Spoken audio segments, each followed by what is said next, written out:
Good evening, Speed Gaming 6, and welcome to tonight's Super Metroid A Link to the Past Combo Randomizer Monday Night Weekly. We have 4 players on Restream. It is a normal 774 with a boot start. I am Crazy Gamer on commentary tonight, and on Restream we've got MM2 Nest Cartridge, Scupula, Ikir, and Blazor Gaming. This is going to be a fun one, and hopefully you'll enjoy it, because I definitely know I am.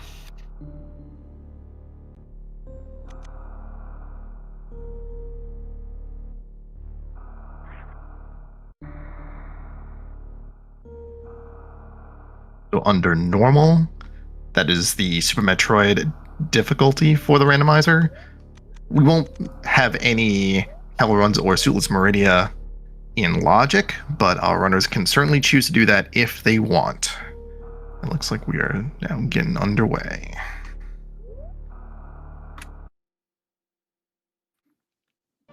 At the start, there's only 2 items accessible in Super Metroid, and only one of those is in logic, so most of our runners are going to go directly into A Link to the Past and start clearing out Sphere 1 in that game. Let's see what's in the see what's on Lake Hylia Island. That's usually a very easy check to do first.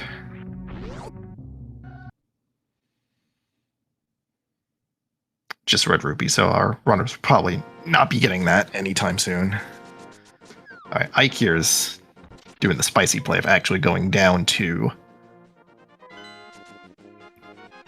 Brinstar to check out the Morph Ball pedestal and the item in the ceiling. The item in the ceiling is not in logic, but can be easily obtained with a damage boost. MM2 is going to take a sort of an unconventional opening route of his own by going straight to Saha. Oh, that's cute. So there's a Moon Pearl, and that's nice and all, but still need other items to really make use of that. So IQ will definitely keep that, but it's not something that's going to give him immediate progression. Obviously, it is good if you get all of your Dark World kit in A Link to the Past and you don't have to come back to this. But we'll see. Alright, so there's 4 players on Restream, and I'm flying solo. There's a lot of things happening right now. For instance, Scubula just scouted the King of Samaria on the Lumberjack Ledge, and that's very likely required. The bomb... one of the tree poles is bombs, which is great. Yeah, just stuff happening. Just so much stuff happening.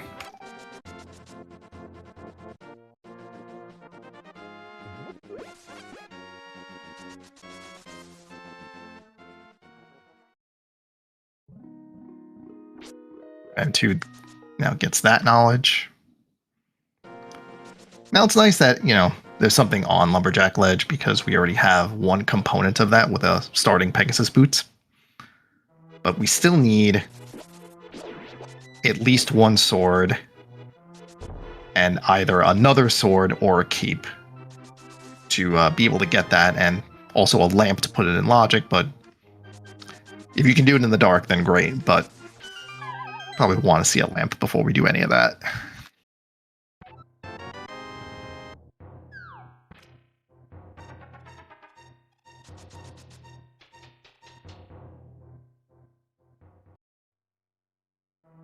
But I saw one pendant among those 3 Light World dungeons. So another thing I didn't mention about the Saha start is that with Pegasus boots, you can immediately get these 3 items. You don't have to worry about getting bombs first. So that's one little nice perk about having starting boots. Oh, there's a hammer in Saha. That's cool. So that means MM2 already has that. So if Ikir can spike a glove somewhere in these first few checks, that starting Moon Pearl will pay dividends.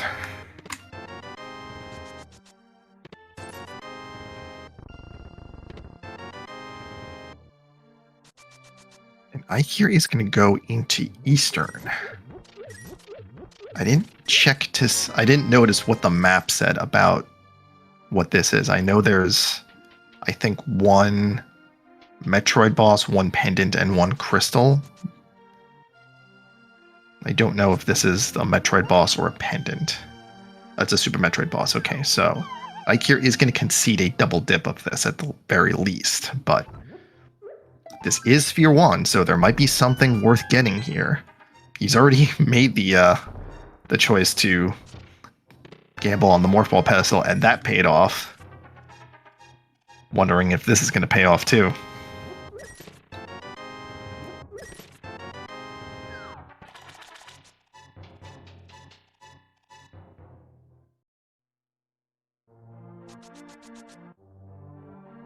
That's the first item in Eastern, which is just arrows.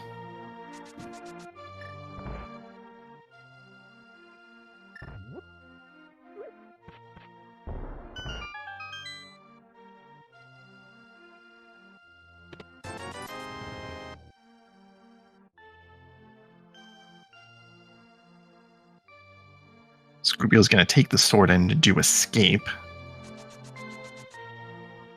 This is a fine Sphere 1 if you have a weapon. Which we know where the hammer is too, but having a sword is also good. Sword's a little bit easier to wield than the hammer. Hammer has a little bit of a weird hitbox to it.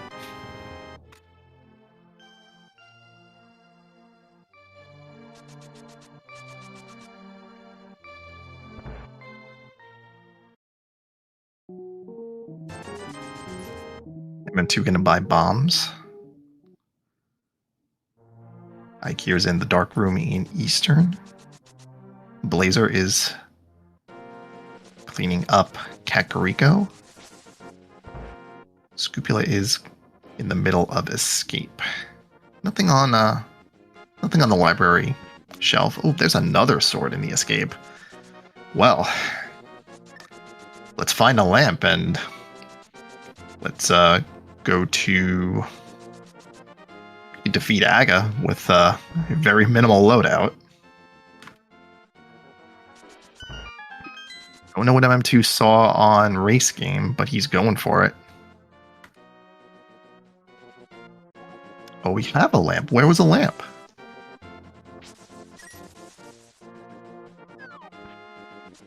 Alright, so there's a change of clothes on the Race Game. Don't have too many hearts yet, so that's a good pickup. You don't know when you're going to find more hearts. Okay, so lamp was in the well, so we already have lamp, we already have a master sword. So that Cane of Samaria is very much accessible. Which also means that's our Dark World access too. So Ike here, once he gets that news, he may just beeline Aga and just start doing Dark World things. Granted, it's not a very good Dark World. You only have access to the Pyramid Ledge. You can get in the pod. Can't clear it without a bow. And you really can't do anything else. You don't have flippers, you don't have hookshot. So it's just a very whatever Dark World. But you do get a Cane of Samaria out of it, which can matter later, but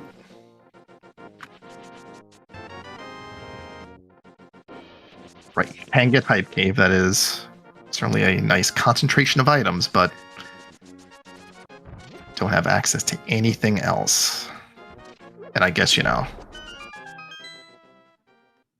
Stumpy and Dig Game, but you don't have access to Village Valcash. You don't have access to the northern part of Dark World until you get normal Dark World access. So if we don't find a glove anywhere here, there might be a glove in Dark World. Or two. Oh, there's a glove in Dark Cross. That's neat. So that is normal Dark World access. So our runners can do Aga at their leisure to pick up the cane, but they also might want to wait to see if the dungeons that require it are pendants. We already have one pendant, so it's very likely that Kiyosamari will be required, but it's good to have that knowledge before you commit the time to climb the tower.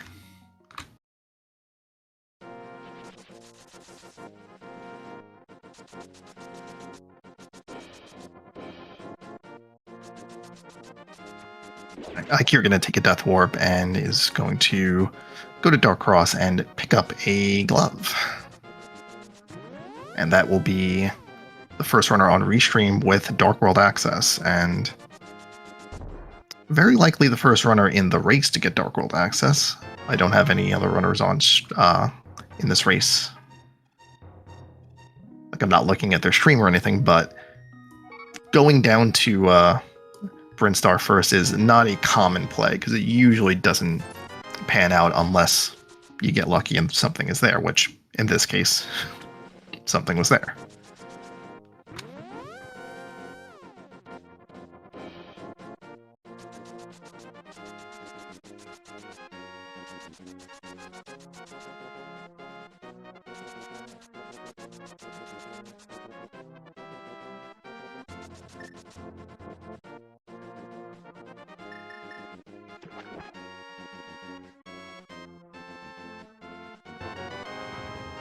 All right, bombs under the bridge. IQ is going to go to Dark World. 10 minutes in. Fighter sword. 3 hearts. All right, map check. Okay, we've got Pendant Pod and Mire. All right, that Kiyosamari is very much required because we need to be able to get into Turtle Rock. We've got Metroid tokens at TR and Ice. I did not see what everything else was.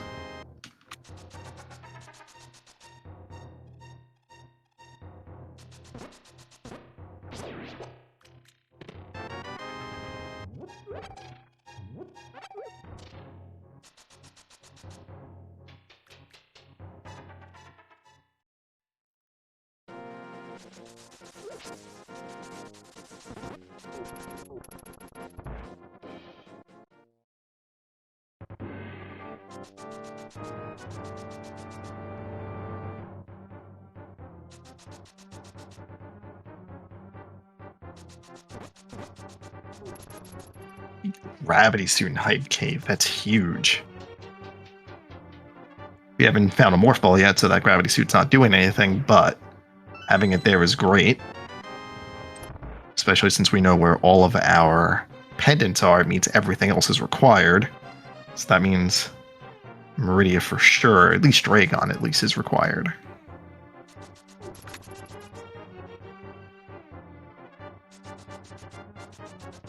Alright, Scoopy is going to give us our first look at the mountain, having a lamp and a glove.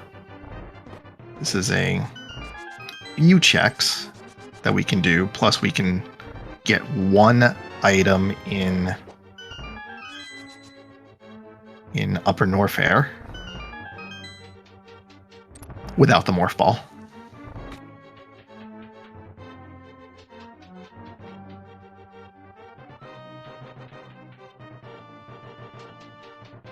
The old man gives us 10 arrows for rescuing him from the cave.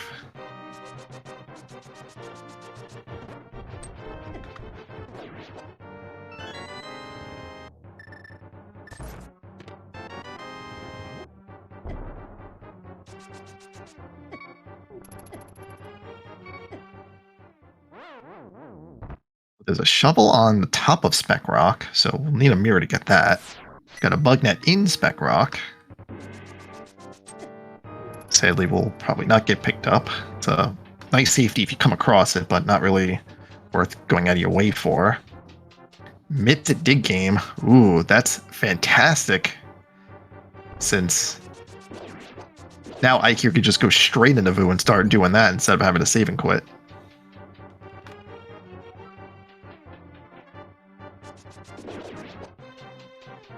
Could not have planned that out better.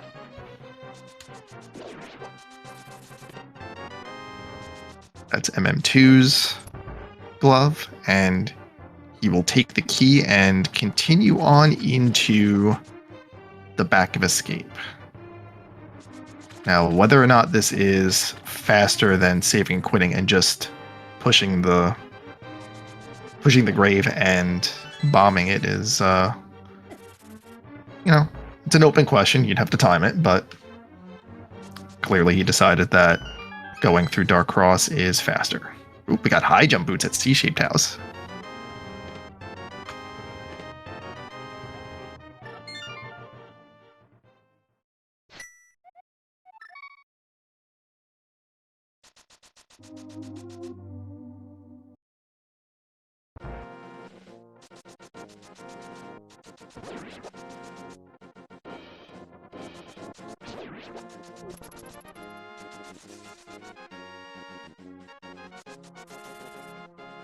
This bombs at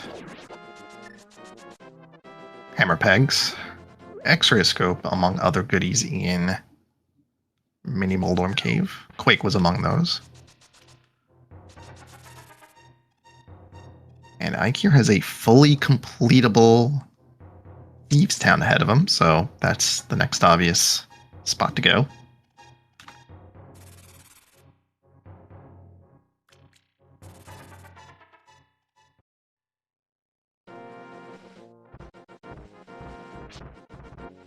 Blazer Gaming is a few moments away from getting a glove.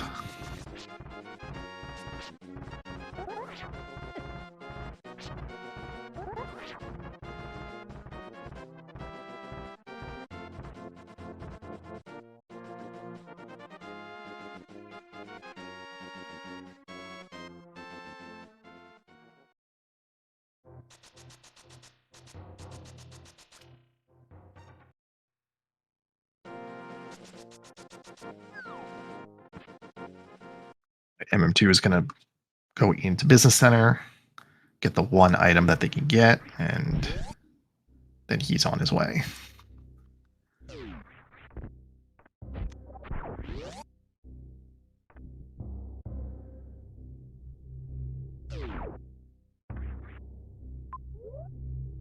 And we do get a quick map check to confirm that Ridley does have a red crystal, which will be important if there is anything important in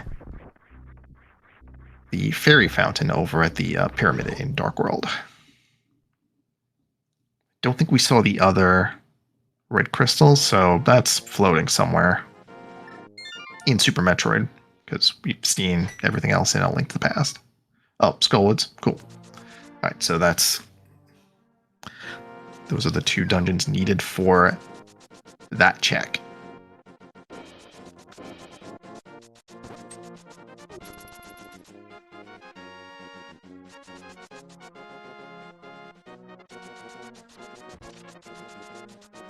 Oh boy, so MM2 is going to check Eastern, and there was nothing in here worth getting, unfortunately, so this would be a little bit of a wasted dip. Scupula, having not found a Moon Pearl yet, but having the Aga Kit and knowing about the King of Samaria, is going to take the Aga climb, which is required, but it will only let him get the item on the Pyramid Ledge and then also the King of Samaria.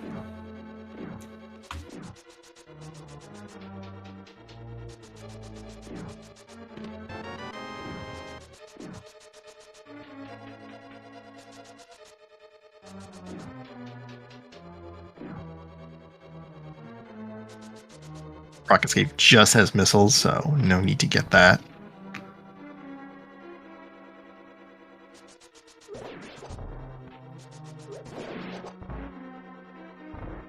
And Blazer Gaming able to defeat the Sova before it leaves the area. Doesn't have to wait the 30 seconds for it to come back around.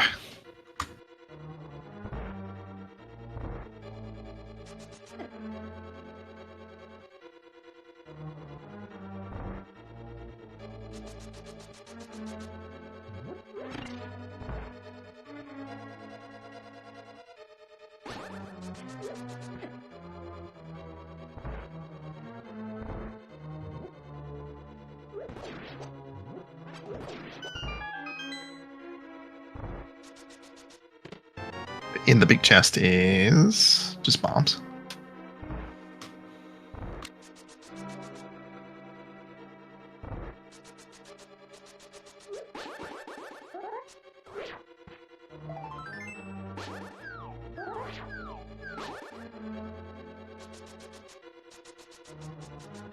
To attempt to activate spin speed, but you have to. It is a frame perfect input, and if you don't get it right away, then it's not really worth trying again for. You spend more time trying to get the trick than you would save doing the trick.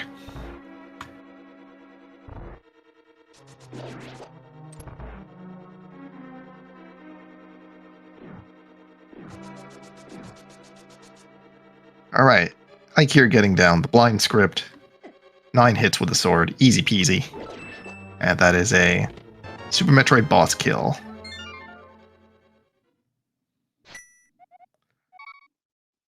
Ike here is now off to, I guess, pick up the smith. Yep. Nothing else to do. Might as well pick up the smith, save and quit, and drop him off. And this is Ike here's first visit to Sank 20 minutes in. He had so much to do, just never got around to actually saving Queen to Sank. And also back of escape as well. Right, super missiles on the desert ledge. Can't get in there yet, but it's a good scout.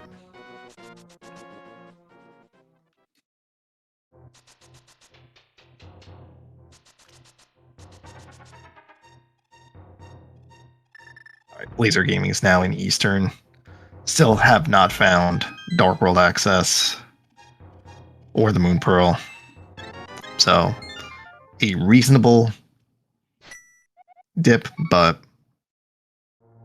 we know where stuff is.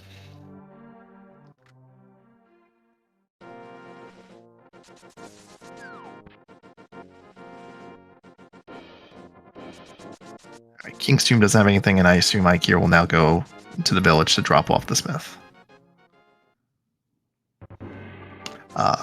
That's cute.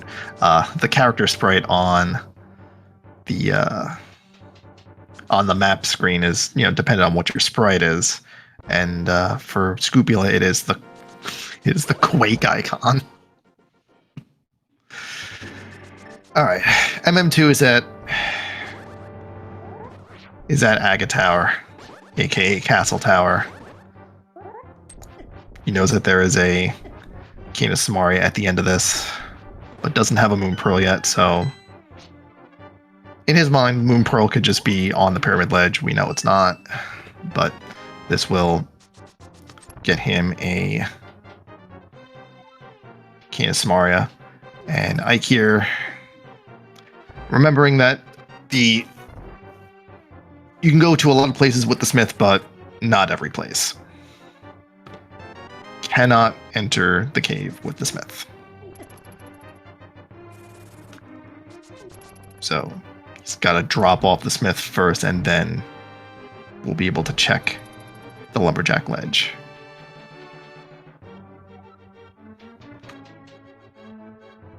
Which then might send Ike here up the mountain, but that's just speculation.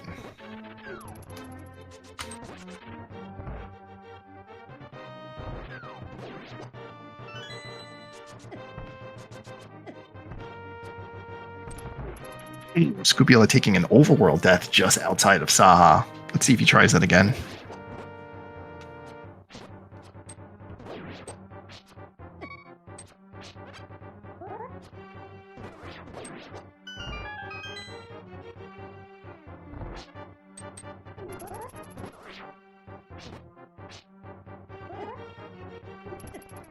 Even for veteran runners, Aga Tower is not free.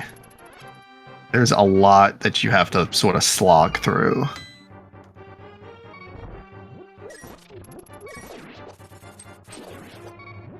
Like, I wouldn't be surprised if MM2 picks up all of the heart pots as possible, but just gets one, which is fine. hard part's over.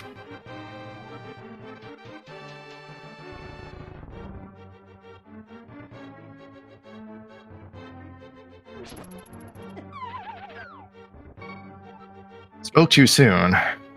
Now MM2 is in Oko range. It's gonna have to play this a little safe.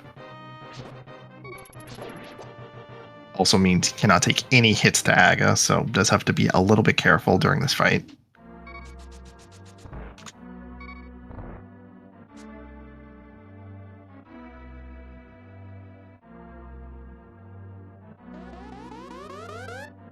Alright, Blazer has reset back to the ship. No speed booster, can't check. Well, no way to get into Green Bryn, so this is only for Morph Pedestal and or the item in the ceiling. We know that this is the Moon Pearl, so does he have a hammer? Looks like he's got a glove, but not a hammer.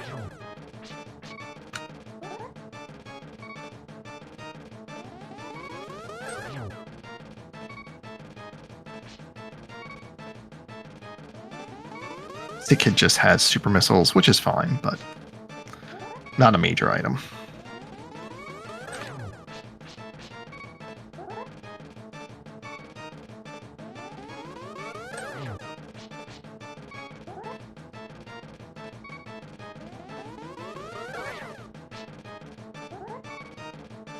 That's a Moon Pearl for Blazer.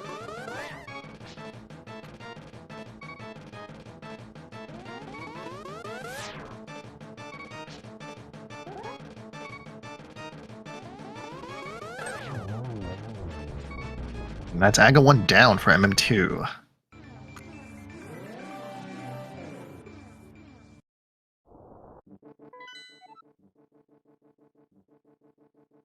You'll get the map info. Know which crystals, know which dungeons are required and which ones are not, unless there happens to be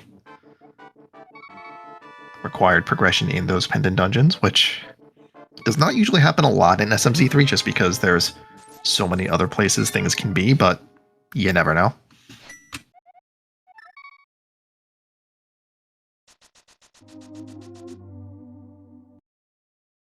Or the interesting dynamic of the crossover randomizer, because if a pendant ends up in, let's say, Meridia, it means Dragon is not required to beat the game, but there are so many items in Meridia that you're not going to call it like a dungeon dip the same way you would like a pendant pod, for instance. There's still a lot of items that you're just leaving off the table just because you think, oh, it's a pendant region, I want to go in there, but that's still like one, it's like over 25 checks. MM2 picks up a Kanasmari, which does not have immediate value, but it is good to have for future value. And he's off to Super Metroid, where he will probably pick up a Moon Pearl, and I want to say be mad, but just like, oh, that's just unfortunate placement. And Scrupula is on his way to get the Moon Pearl as well.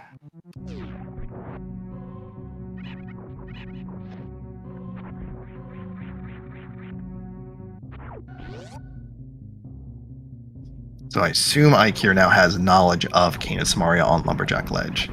He can do it anytime he wants. He has not only a Moon Pearl, but he also has the Aga 1 kit, but elects to go to the mountain, and perfectly reasonable because you're right there after checking Lumberjack, so might as well rescue the old man, get a save and quit point, and figure out which one to do after that.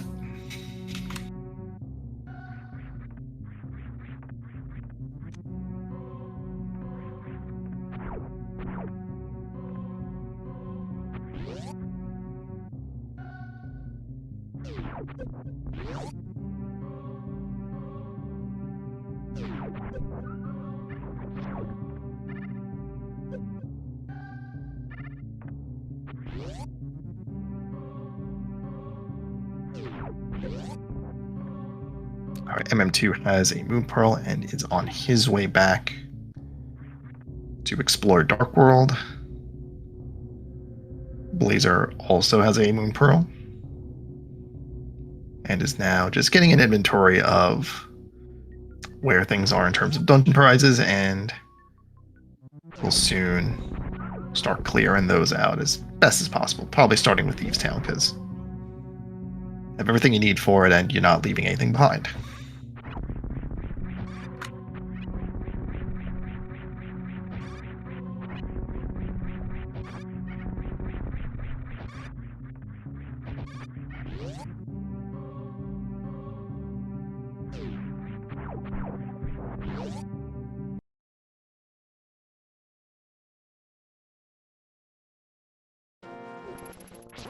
Alright, so now all 4 of our runners have Moon Pearl and Dark World access, so I would expect most of our gameplay is going to be there. Ike here, of course, having a little bit of a head start since he was able to get the Moon Pearl out of the Morph Pedestal right at the beginning, so didn't have to backtrack to it, didn't have to worry about... Well, he didn't have to worry about dipping Eastern, but he chose to anyway. Yep, and there's a gravity for Scoop, and now a gravity for MM2.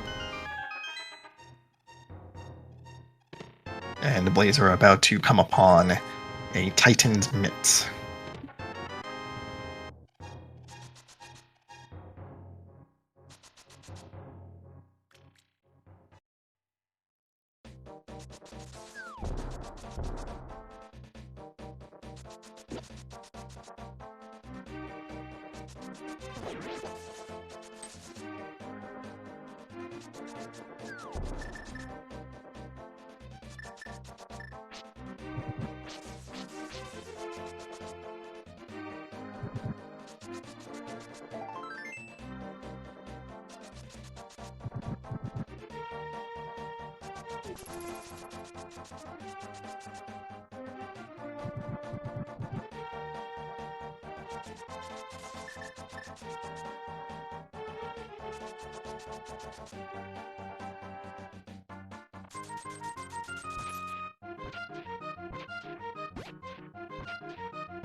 That's a Mitts for MM2 Nest cartridge.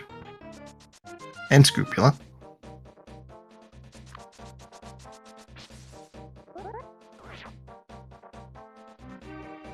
And there's the spin speed. That's the thing we wanted to do.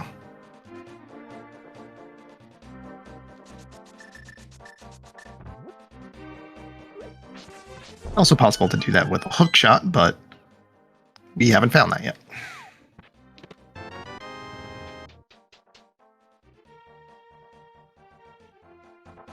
Oh, was that a ice rod in Hype Cave as well? Looked like a fire or ice rod of some sort. Looked blue on my end.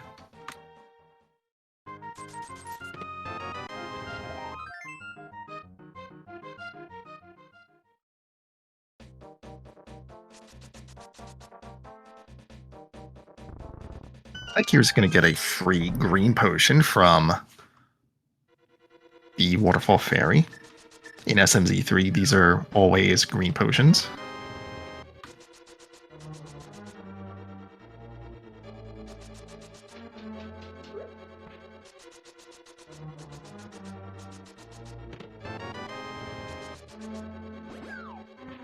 So, for those watching, there might be some tracker difficulties with the graphics for this race, so I'm sure you've noticed, but we'll figure that out, maybe, hopefully, probably.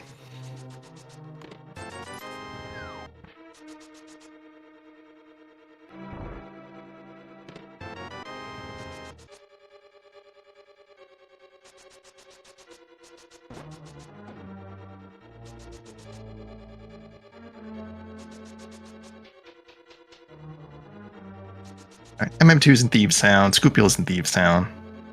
We've got pretty much the same loadout, so their decisions are probably going to be similar until until they're not.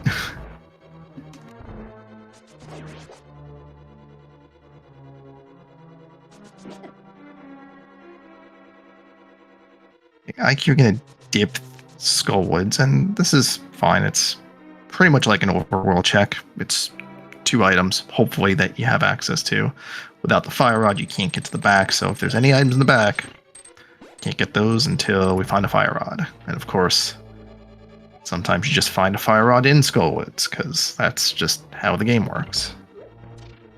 Less so in SMZ3, just because there's 316 locations where items can be instead of 216, but it could happen.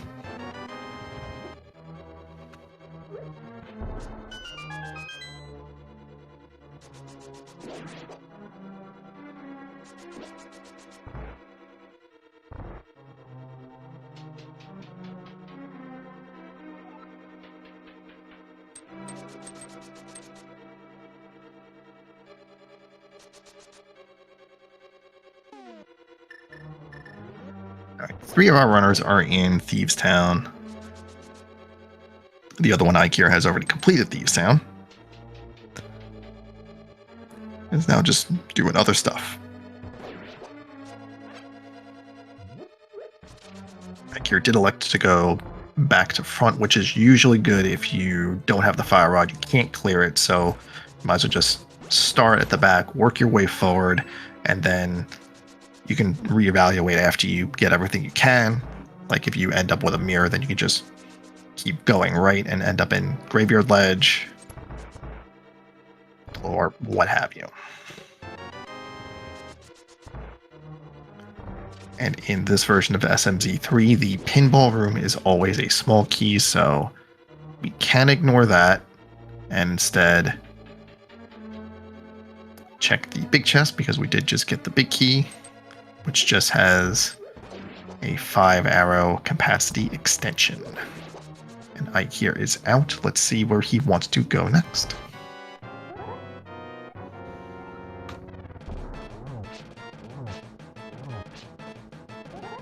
Thank you for your puns, Blind. Appreciate it as always.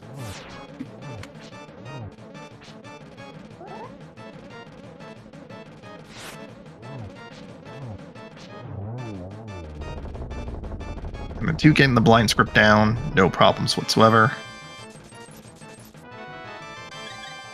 And that is a Metroid token for MM2. Ikir picking up the purple chest, and it's just going to walk it straight down to the South Shore, where you're just going to hand it over to a lock picker, and we'll see what sort of things we get out of the purple chest. And when I say things, I just mean one thing. It's just one item. Unless it's 3 bombs, in which case it's 3 bombs, but it is one item in terms of the randomizer.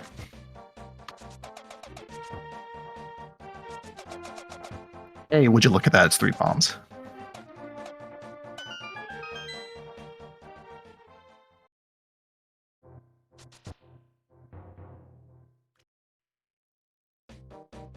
And while it's here, Ikir will then check Agina. This is good routing. Just go to the next thing that's available, that's close by. Don't have to backtrack too much. It's efficient. It's good. I like it.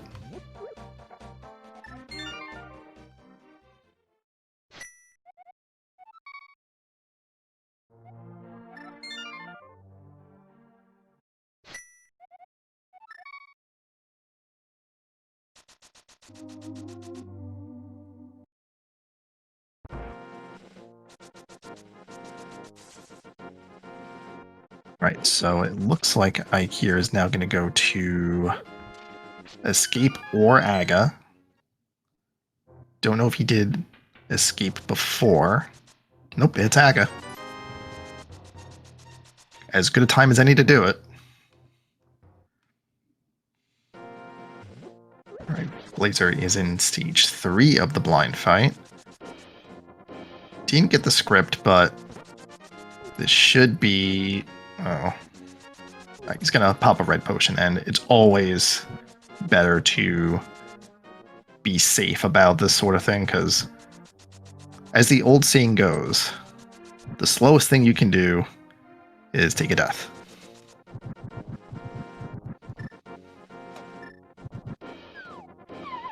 Okay, so MM2 is spending down all of his magic because now with the Cane of Samaria and the mushroom, you can do fake powder, which tricks the game into thinking that you do have powder when you in fact do not. And that's a pretty good pickup. That is a mirror on Magic Bat. So logically we need the powder for that, but with fake powder, you can just get that item. And with the mirror, that's going to make traversal through the Dark World and the Light World a little bit easier.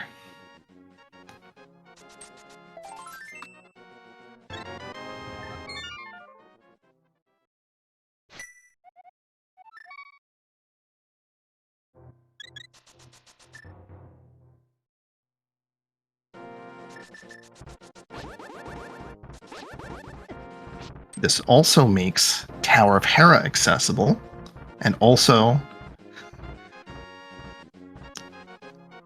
gives MM2 the shovel that's on top of Spec Rock. So one fetch quest begets another.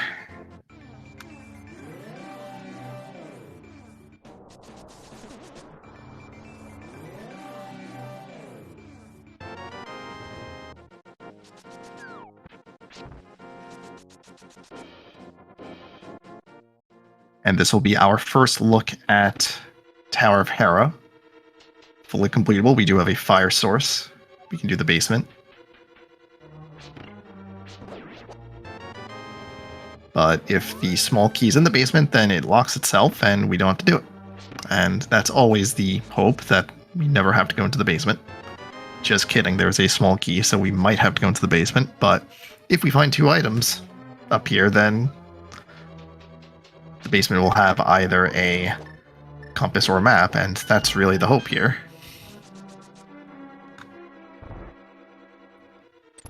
Blazer is doing some rupee farming. With a glove, that means King Zora is in logic, but without flippers, none of the rest of it is. So Blazer wants to bank on Zora. This is a way to do it. But this would also kind of isolate Waterfall Fairy, and you can scout Zora Ledge, and if it's nothing, you can just ignore it. But just a saving quit? Was that? I can't read numbers. Did Blazer get to 500?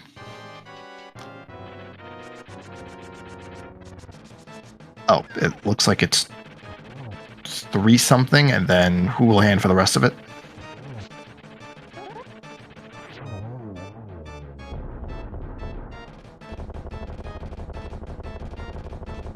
Alright, that's an Aga kill for Ike here. And that is a Moldorm kill for MM2.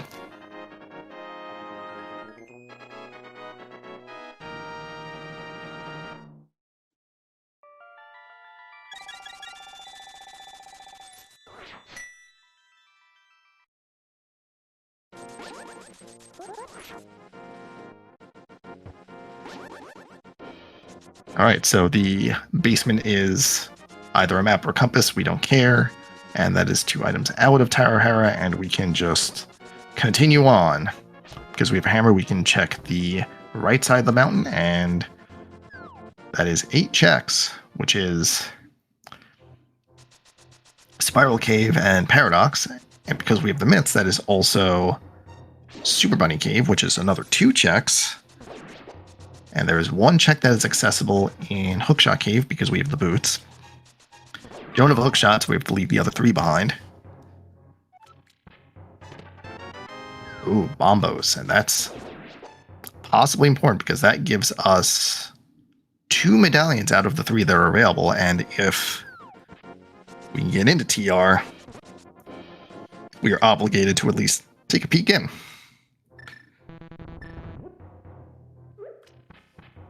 Not clearable until we get a fire rod. And that's also going to limit how many things we can do in TR, because you need the fire rod to check the items on the right side. There are 2 there. So as soon as you get any item that is not a small key, you have to stop.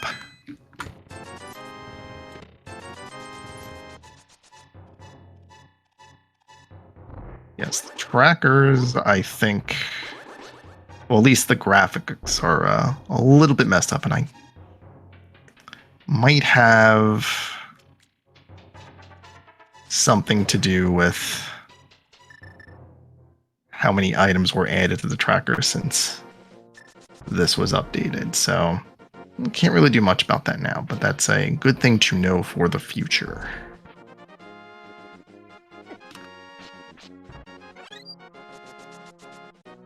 Just power bombs on the floating island, so probably not getting that.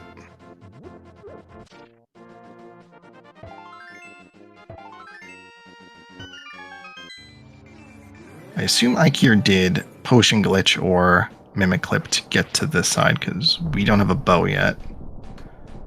And TR is Ether, which... No, wait, was that Ether or is that Quake?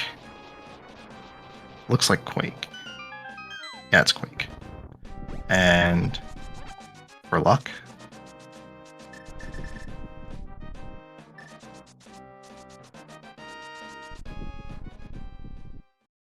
Alright, Scoopula heading into pod. IQ already in pod. Blazer at the Zora area with 600 rupees.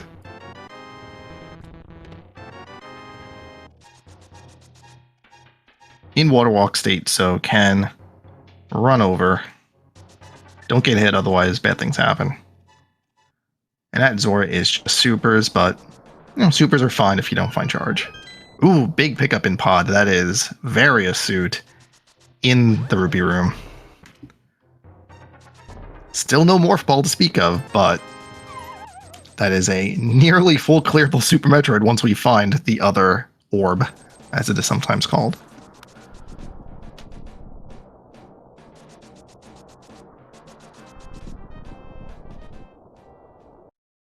No Fire Rod in Super Bunny, so MM2 is going to make the dip into TR.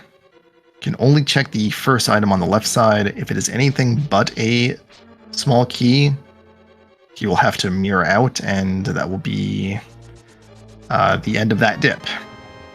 Yep, and there that is. A little surprised he didn't mirror out and go to Spike Cave, but...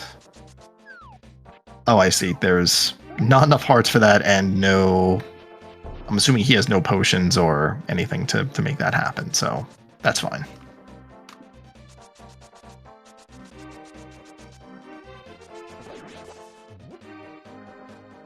Ikir is out of pod. Did as much as he could without a bow. So now we'll see where he wants to go now. MM2 going to Catfish. A check that most Link to Past Randomizer players do not like, and especially SMZ3 players, because it is so far out of the way. It is just one check. You're really banking on something when you come here, or things have just gone really bad.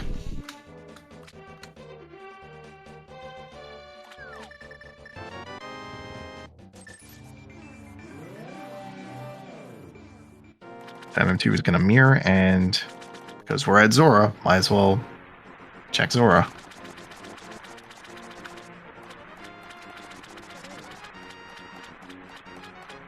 Scoopula is opting to mimic clip.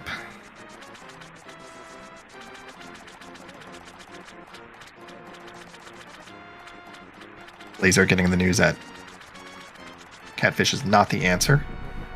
MM2 about to get the news that Zora is not the answer, and Ikir about to get the news that Catfish is also not the answer.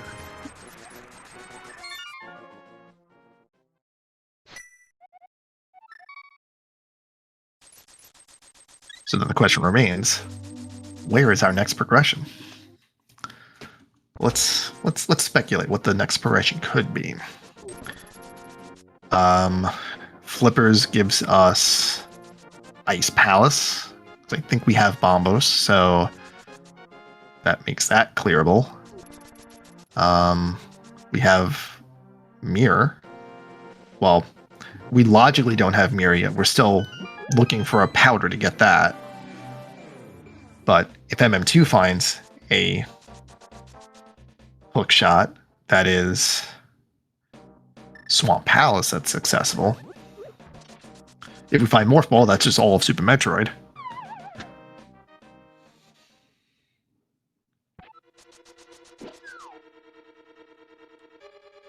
Yeah, thinking that's... Obviously, Speed Boost or a Screw Attack gives us a little bit of Green Brain, which would be awful, because can't really do a lot. Okay, Ike here just picked up the Cane of Samaria, and is using all of the magic, because he is also going to use Fake Powder, and will be rewarded for his efforts.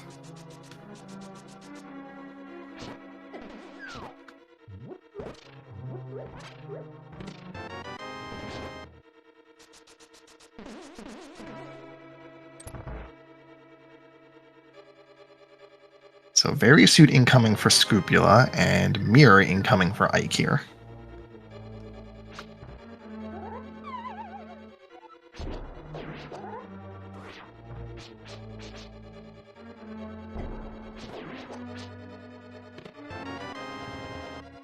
So Ike here is back on the mountain with that Mirror, is going to go straight to Tower of Hera and the right side of the mountain, which will include Paradox Cave, Spiral Cave, Super Bunny, and TR. I don't think Ike here has enough hearts to do Spike Cave either, so that's okay. So we have found where the powder is, but we have just added another step to our chain of fetch quests because it is on Bumper Ledge, which means now we need a cape to get that. So, just to summarize, Cape leads to Powder, leads to Mirror, leads to Shovel. This game.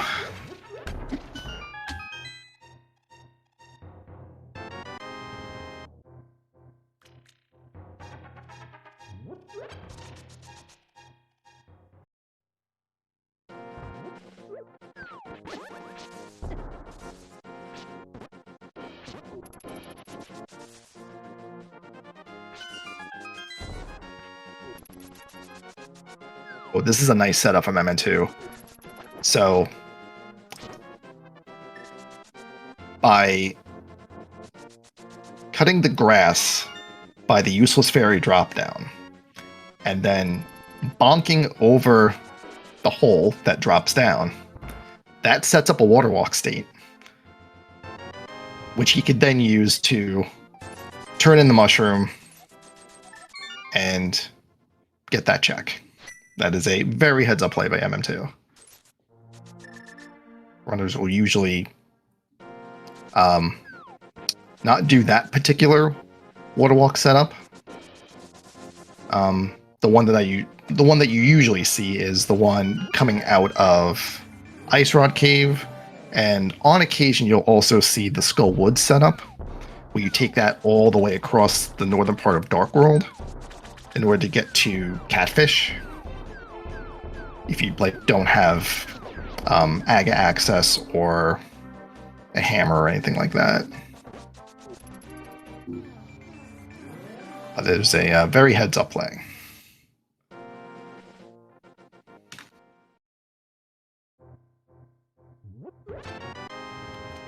There's some super missiles in K45. Once again, no charge beam, so all the ammo you can until you find it. Typically, runners will want to shoot for 40 missiles, 60 super missiles. That is enough to defeat Mother Brain without charge. And MM2 is going to mirror and check shovel spot. Let's see what the end of this fetch quest yields. Just 10 arrows. So all in all, the fetch quests just yielded a mirror in the middle of it, which is absolutely required. But besides that, just a lot of fetching and a lot of questing. Right, that is a crystal for Ike here, out of Tower of Hera. Let's see where MM2 wants to go. This is going to be fake flipper. Is this a ice clear?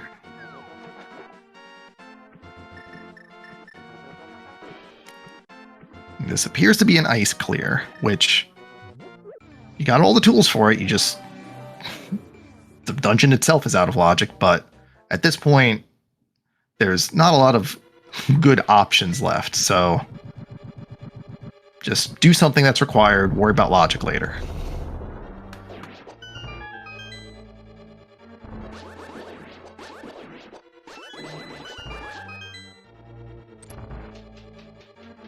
And whenever you go out of logic like this, you want to just make note that, okay, everything you find here is locked by flippers, and you just keep that in the back of your head.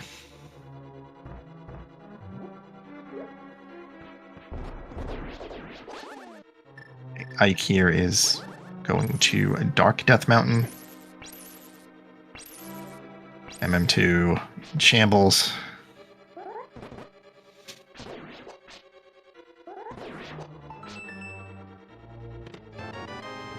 Ice Rod does not do anything to the Pen Gators, as we have just discovered. This is also a little bit more unfortunate because he is now out of magic, which means he cannot use King of Samaria to use Icebreaker, which means he's got to do this normal way, or he's going to have to pop a potion, which is also fine.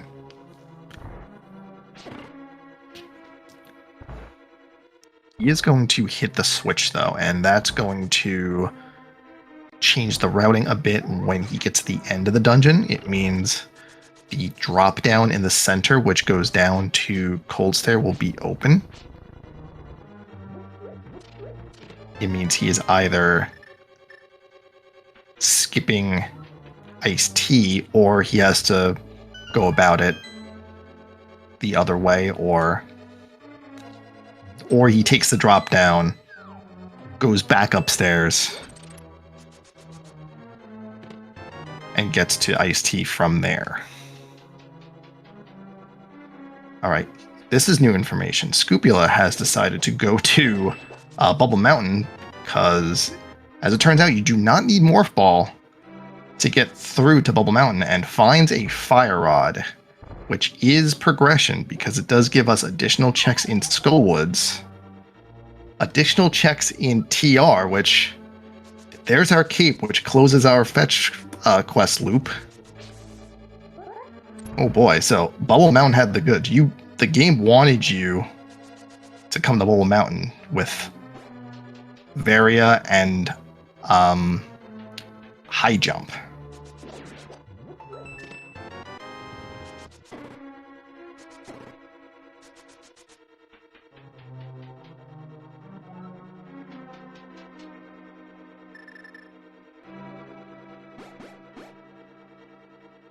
Alright, so IQ is going to make a dip into TR. Not going to make it past the first chest. We'll see what else is here for Scupula, because I already found 2 good items.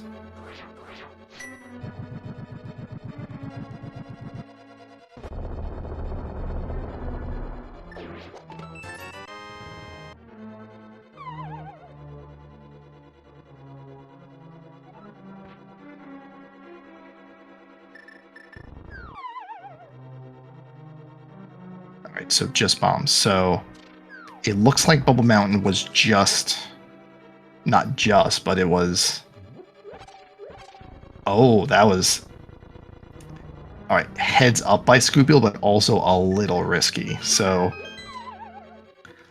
the missile outside of Wave Beam is in logic without Morph Ball.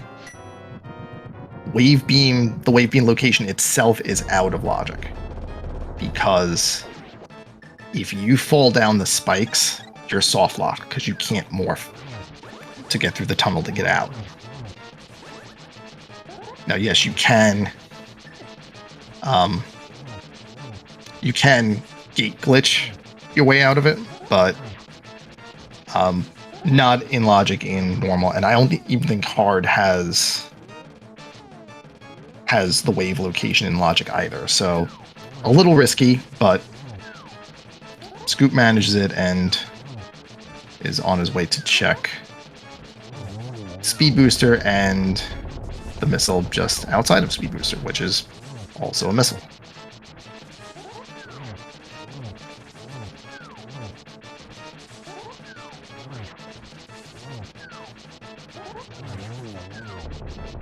Alright, that is 2 Cold Stare puffs down, and that's the third one. So that is a Cold Stare defeat for MM2 and another Metroid token.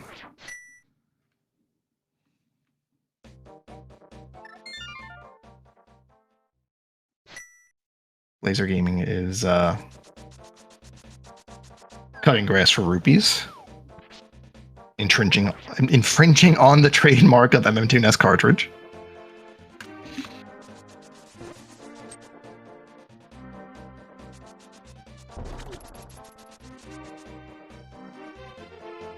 Scrupula is on his way back, having collected a cape for the powder, which leads to the mirror, and a fire rod, which allows for a clearable Skullwoods, and if I'm doing math correctly, that is also a full clearable TR.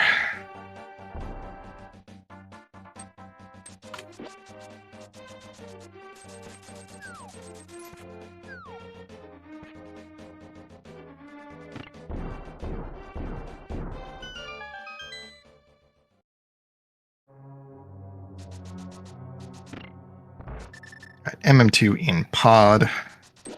We know this dip is not going to yield anything. Alright, let's see where Scrupula wants to go. Where was Morph Ball? Couldn't tell you. We haven't found it yet. Scrupula did go into Bubble Mountain to get those items because, as it turns out, you do not need Morph Ball to get the items that he got. Granted, there was a lot left behind, of course, because we don't have Morph Ball, but this could be the proper chain to get it.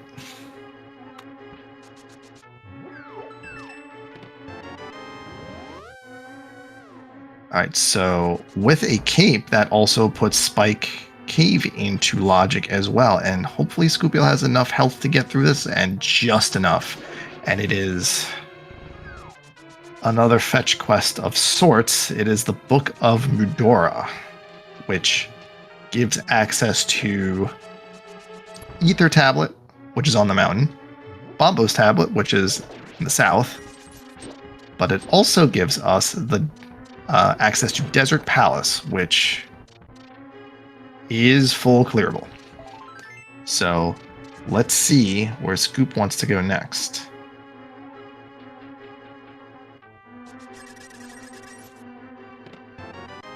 Comment from chat, curious about Pedestal. Well, let's talk about Pedestal. Our pendant dungeons are known. I'm trying to remember which ones those are, but let's see, I think it's Mire, Desert, and there's one other one that I know is in A Link to the Past.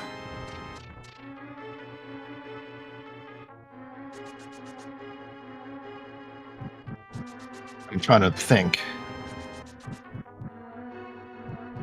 what the other thing is, but I'm not sure if Pedestal's in logic yet. The other item that was in Bubble Mountain is the Fire Rod, which is I presume, where Scrupula is heading next. He did get the large magic refill out of the tree, which sort of is the hint that he's thinking about Skullwoods.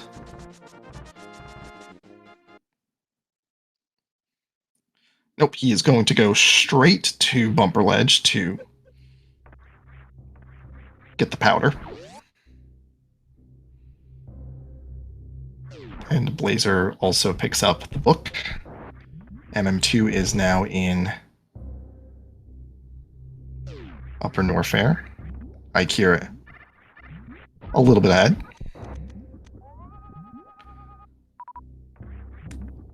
That is two of our runners that have used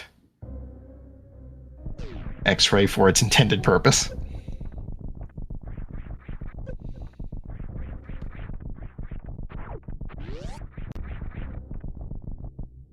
Blazer is going to take that book and immediately go to Desert Palace. It is a full clearable dungeon.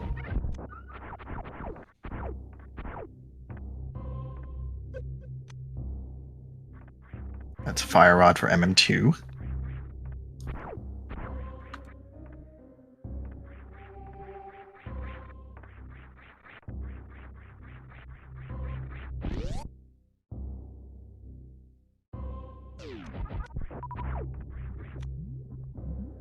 Beep for MM2. Ike here saw the bombs that were at wave missiles and decided to peace out, which is the safe way to do that.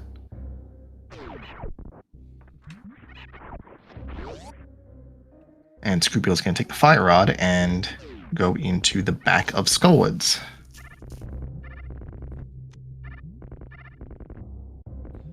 Just missiles on the Desert Palace torch. That's one of our two items in this dungeon.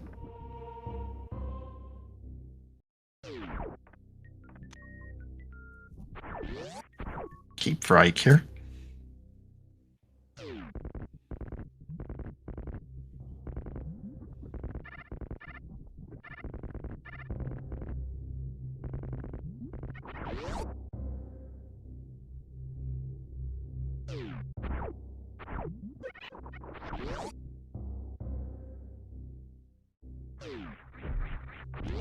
And of course, because we're starting with the Pegasus boots, Desert Palace was not boots locked at all.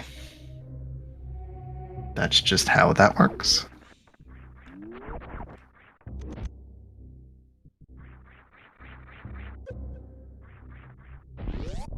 All right, MM2 is going to take the risk and check wave missiles, which did not yield anything. So he will have to be a little careful, making sure to not fall down. See, like this is the... there we go. Because he knows which two of the spike blocks are actually crumble blocks, which is just the last two tiles, so knows to stay away from that. Scrupula getting Mothula down. Gets a crystal for his troubles.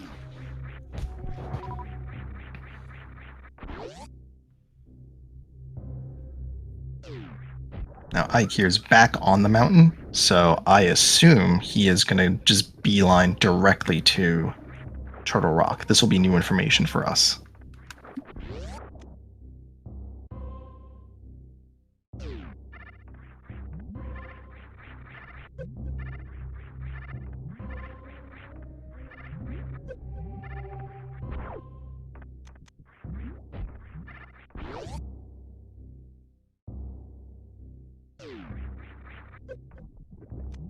Scrupula going to Magic Bat will soon pick up his mirror.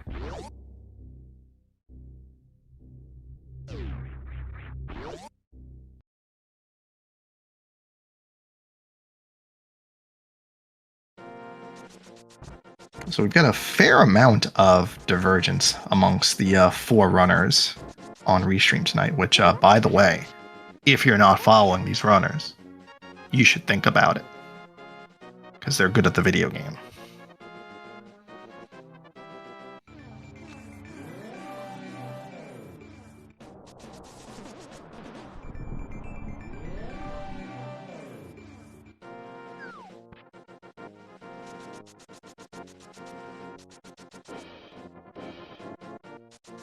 Ike, you're correctly remembering that without a hook shot, you have to do this room the normal way. It's probably 2 small keys. Yeah, it's 2 small keys.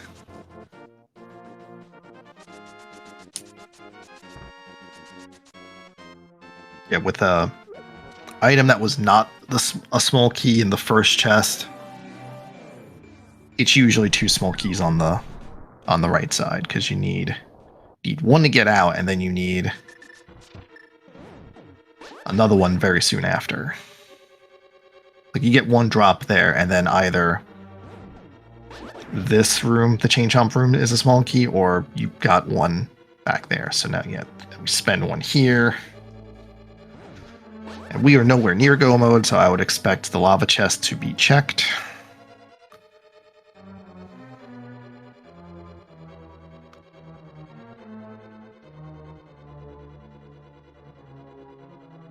Alright, Scupula is in Tower of Hera, having just got the mirror.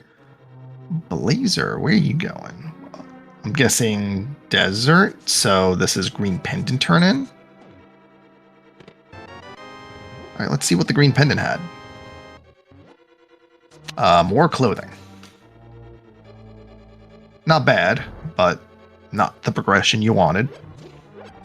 And now, Big Think.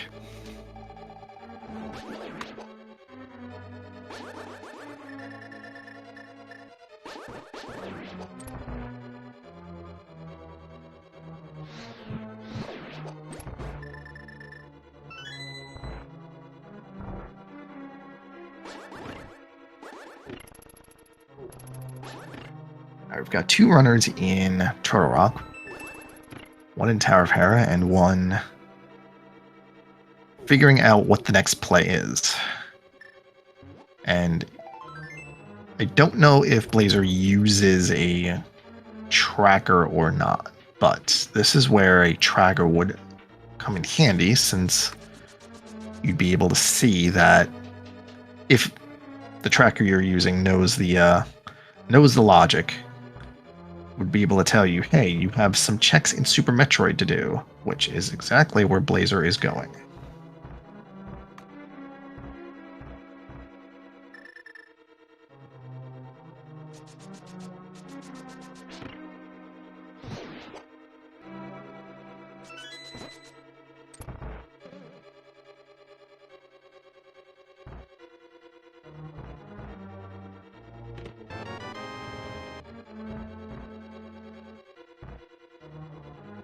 Another bottle in the TR Big Chest.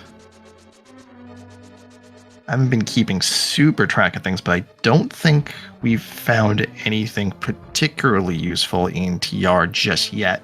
But we still have a whole bunch of checks ahead of us. We have Crystal Roller Room, we have Laser Bridge, and then we have Trinex.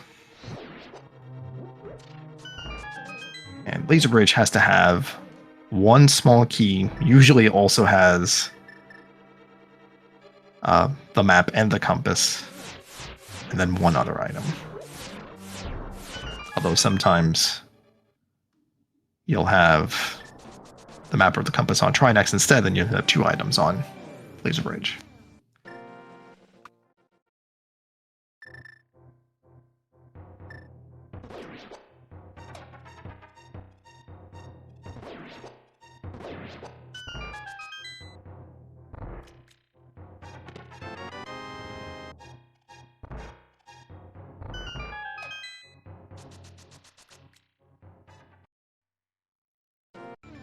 This is a little dicey for Ike here.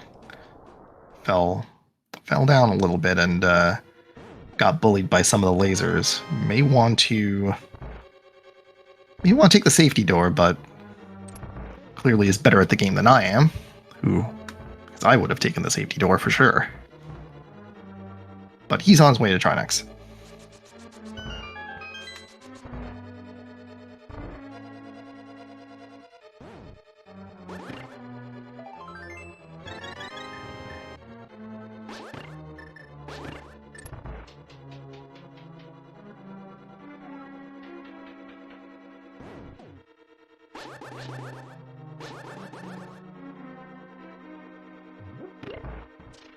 Alright, try next fight coming up for Ike here.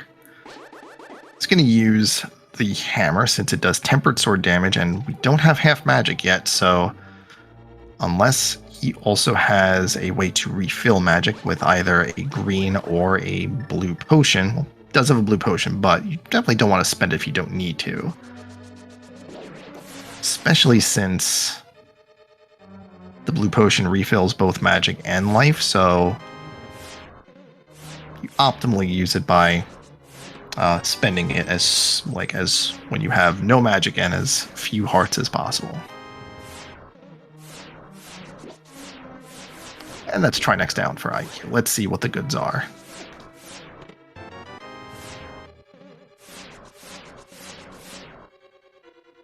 Ah, yes, morph, as we kind of expected. All right, that's a Metroid token down for Ike here, and an entire game now open to us.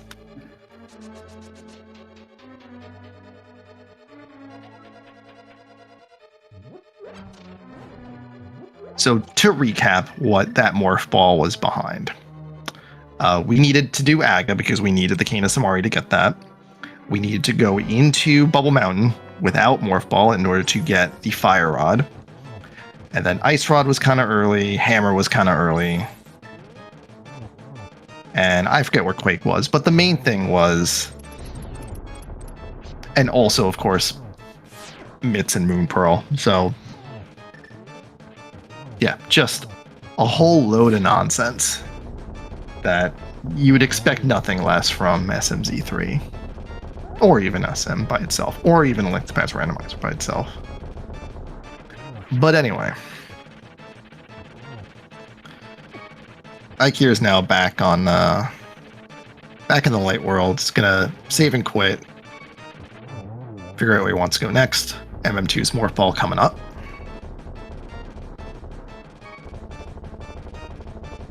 And Scupula is in TR. We'll get that Morph Ball in short order.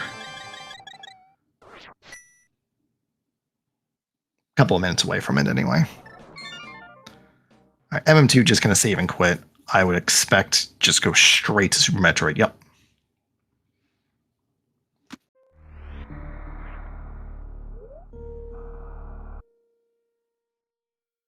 At this point, we have a lot of Super Metroid ahead of us. Very soon, Gravity gives us a lot of things. We don't have speed boosters, so a couple of things are cut off. We don't have grapple beam, grapple beam logically gates X-ray and Shack Tool. MM2 can absolutely do a D boost to get to X-ray if he wants to, but without grapple or ice beam, there is no way to get to Shack Tool. But besides that, the rest of the game is wide open. So I expect we'll be in Super Metroid for a while.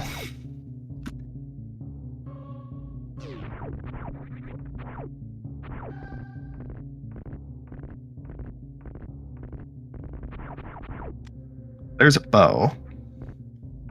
And that's important for Eastern and, well, it's important primarily for Eastern. Pod's a pendant, so we don't super care about that. Oh, and Silver's at high jump too. That's right, one after another on stream. That's super cool. Yeah, so let's talk about Go Mode. I know we're at 118, but let's talk about Go Mode. We need, let's see. Our pendants are Mire, Pod, and Desert. So we don't care about those. We care about everything else.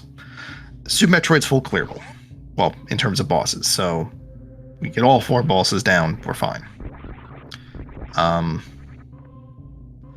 Like, logically, we need either a flute or space jump to get into Lower Norfair, but any of the runners that can do the lava dive with just high jump boots, that is absolutely an option. You can just forego that.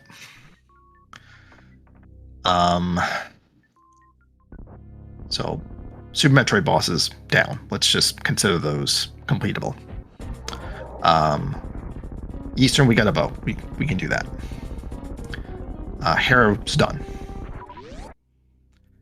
Swamp needs a hook shot, so we are still looking for a hook shot.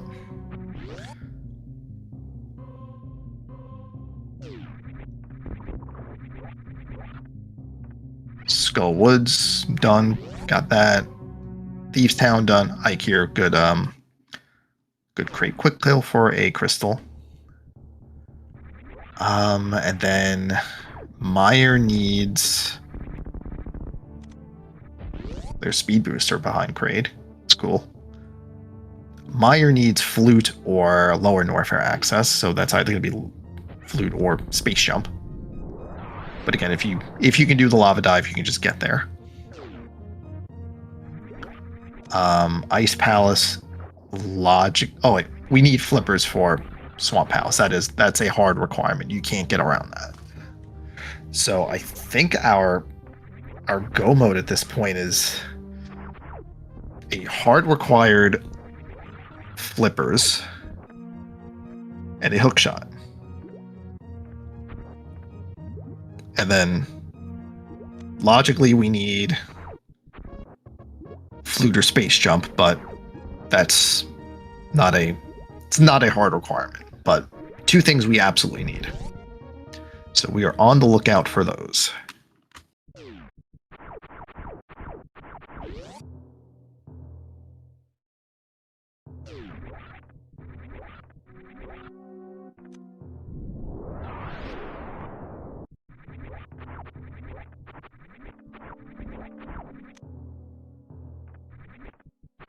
And among the other soft requirements are charge beam, but we can get around that with ammo. So as we're checking things, pick up all the missiles and super missiles possible and just hope you get to 40-60 by the time you get there. Which 70-45 is what MM2 currently has. And on 45 supers, you would need 85 missiles. So not too far off. Hey, never mind. There's charge beam at Spazer. So ignore the last minute of discussion that I currently bored you with.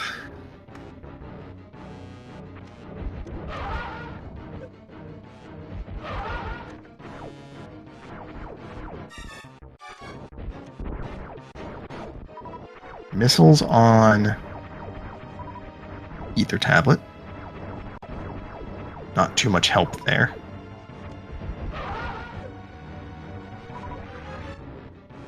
Yeah, there is technical issues with the graphics on the trackers, so enjoy all the blinds. They're free.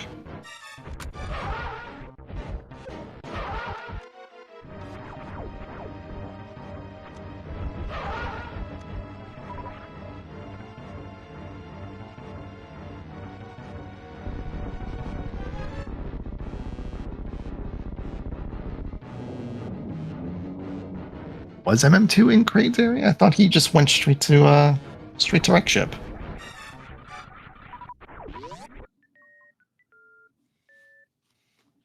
Yeah, he reset out of getting he reset out of TR. Like he didn't go to the mountain.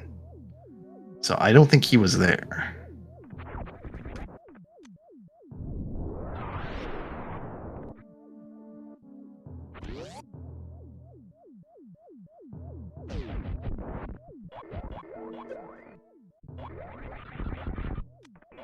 Alright, Mama Turtle just has missiles.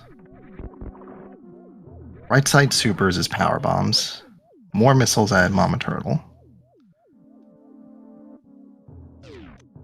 Scrupula reset out of...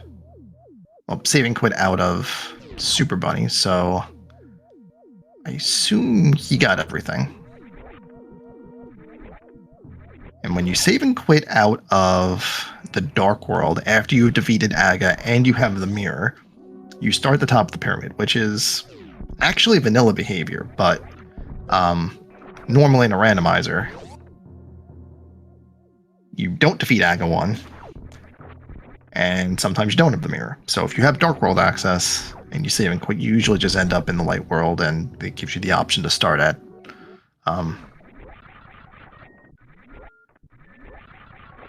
the mountain or what have you. Right? Right. Sure.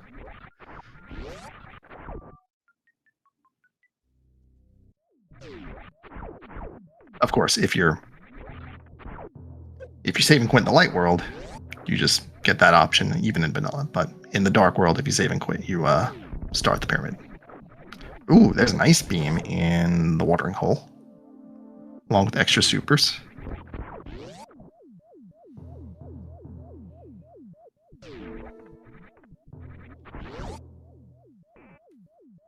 Ooh, MM2 being a little bit spicy here, just going to ignore the top of wrecked ship and is going to instead do other things. This might pay off since we have a lot more things to do, so back of wrecked ship just could be a trap.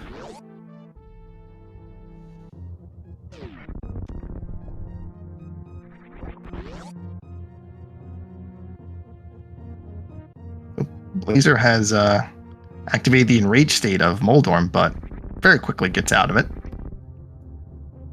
Picks up some money and a crystal. While Ikir picks up a Spazer. So charge, ice, Spazer. Not bad per se, but we would like either a plasma, definitely a plasma, and hopefully a wave. Just to increase the damage from the beam. Get the most out of that charge, right? Right.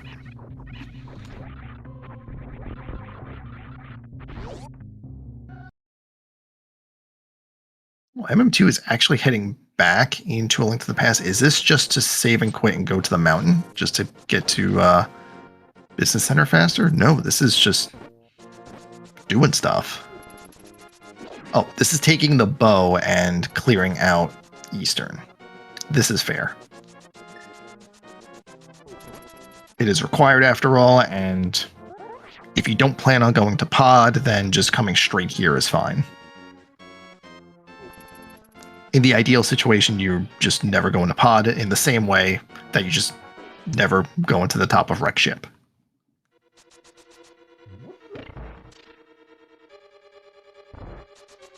Okay, I assume Scupula did a fake flipper to get here as well, because we have not seen flippers yet, and that is a required item for this seed, because Swamp Palace is required.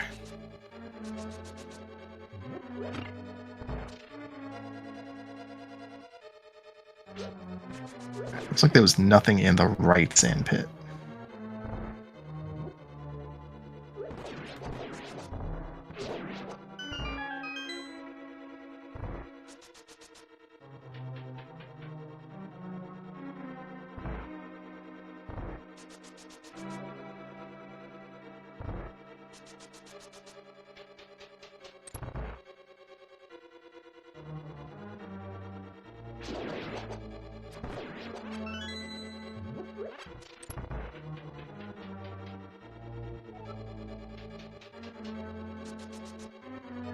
Scupula in the Cold Stare fight is now out of magic, having spent all of it on Fire Rod shots, and gets one puff down, but it's just at 4 hearts, and at Blue Mail, any Cold Stare puff that runs into him will result in a death, but it's all good.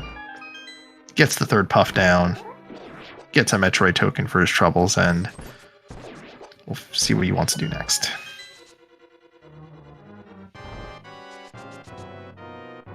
Meanwhile, MM2 is at the Armos Knights, and let's see if we can get a quick kill here.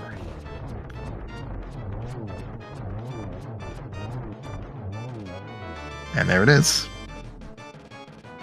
And another Metroid boss token. I don't think there was any other progression, but that was required, so off we go.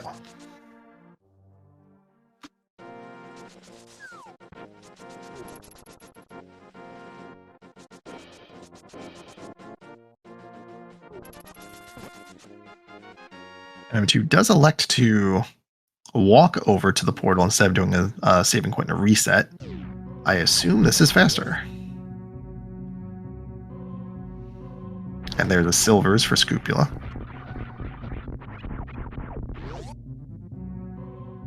Now, MM2 is going back down.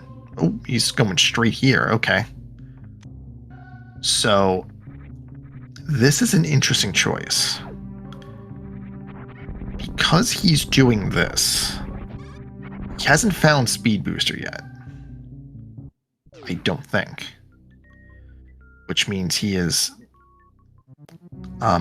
isolating Waterway and or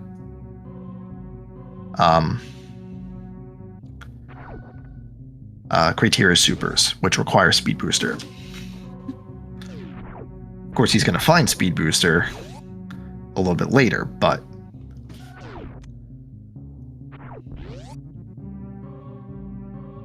he doesn't know that yet.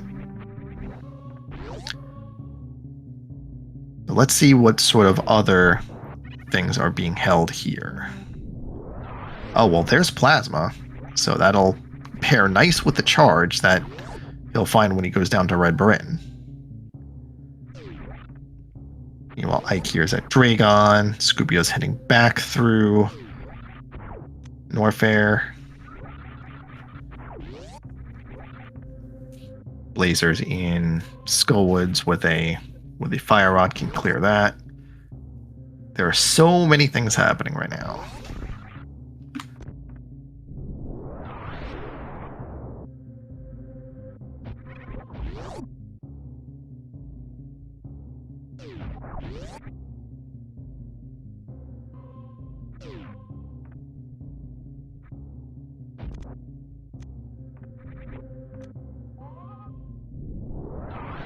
Alright, what's the pedestal have? It's just +5 bomb capacity, so the answer is not pedestal.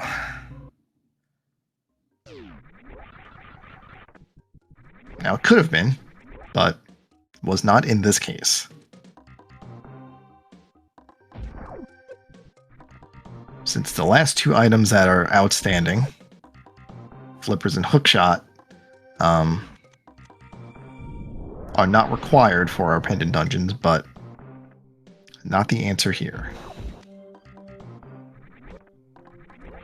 And MM2 is leaving behind Speed Booster again. I'm not leaving behind Waterway because it does not have Speed Booster. But we will eventually find out what that is because Ike here does have Speed Booster. So if he eventually gets down to the Bryn Loop, we'll see what that is. That is a big if. Because it is very possible that he just finds Go Mode without even doing the Bryn stuff, which is really another sort of ideal situation where you get the fabled Bryn skip. Oh, is Scupula doing Lava Dive? Scupula is doing Lava Dive. So this is not logically expected in normal, but can be logically expected in hard mode, where you get into Lower Norfair without the use of Space Jump. Alright, that is a crystal for Blazer, having taken down Mothula.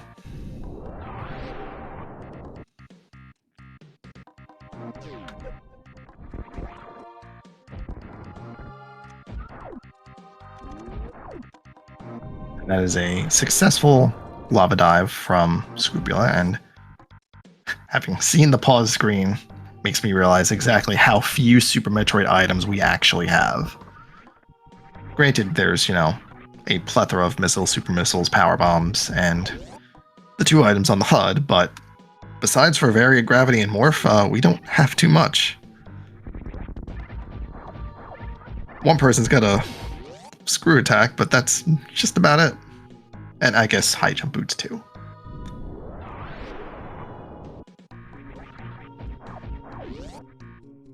Yeah, who's in the lead? Who can say? I mean, I would try to tell you by counting how many dungeon kills are on the tracker, but let's see, we've got 3 blinds to 3 blinds to 3 blinds to 2 blinds, so yeah. Actually, there's 4 blinds because one of those blinds is actually up where Dragon is, so it's yeah, just we can sort of tell you like who's checked more things, because you could sort of tell by like, you know, MM2 is doing Brint stuff, and you know, Ikir hasn't done that yet. But then again, Scupula's in Lower Norfair. No one's been in Lower Norfair yet.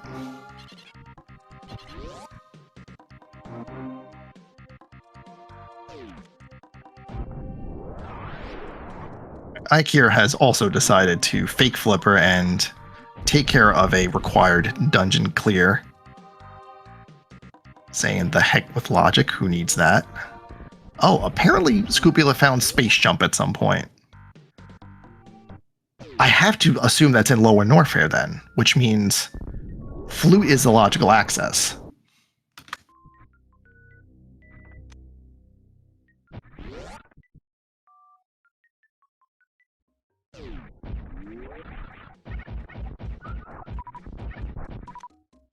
That's a Tempered Sword over at Early Supers for MM2. That will make things super easy once we get back to A Link to the Past.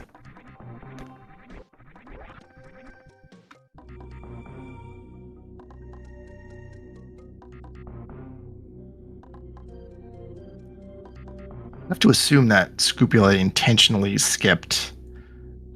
Oh, he had to have. Well, you have to skip the Gold Chorizo missiles, since you can't get there without Space Jump, and Space Jump was down here. So... Alright, this is an interesting sequence by Scupula. So what he's doing is he's actually clearing out the back first before going to Ridley. Alright, there's Flippers. That's required for Swamp. So we just have one more item outstanding, which is the Hook Shot. Which can unfortunately be in Swamp House, but could also be literally anywhere else. Alright, so what Scupula is doing, he is clearing out the back, and you usually do this when you intend to return to the first part of Lower Norfair by diving through the acid in Amphitheater. And this would be done if you wanted to go back to the Gold Chorizo section of Lower Norfair, and especially in SMZ3, to go to the Mire area without the flute. But MM2 did pick up a flute somewhere. Don't know where, because there's 4 streams happening at the same time. So that's his access to the Mire area and Lower Norfair without having to do the lava dive. Of course, MM2 could just do the lava dive anyway, but there's no reason to do that when you just have the flute. It's easier.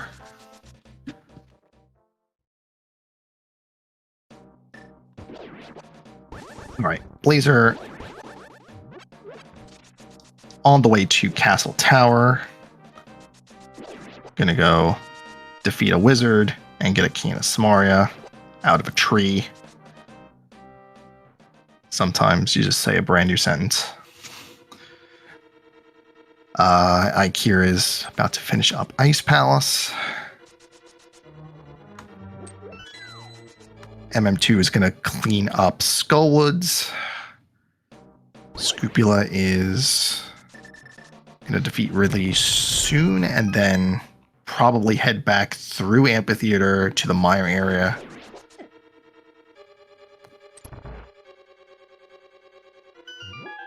So what Scupula is probably banking on is that there is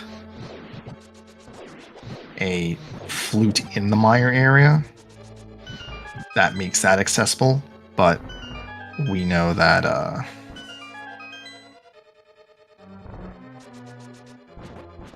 well, no, the flute can't be in the Mire area because he knows where Space Jump is.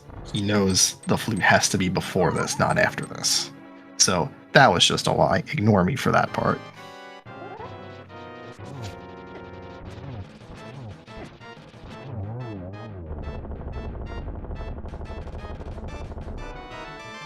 Right, pretty good Mothula fight for MM2. Tempered Sword makes that pretty easy.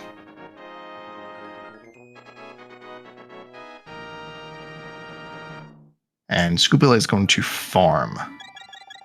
You do need 30 supers or the equivalent of in order to defeat Ridley. He does not have a charge beam, so it has to be all ammo. And for every super that you miss, requires 6 regular missiles. So best not miss with any of those supers. Does have 5 to spare, but that's not a fight you really want to make any worse for yourself.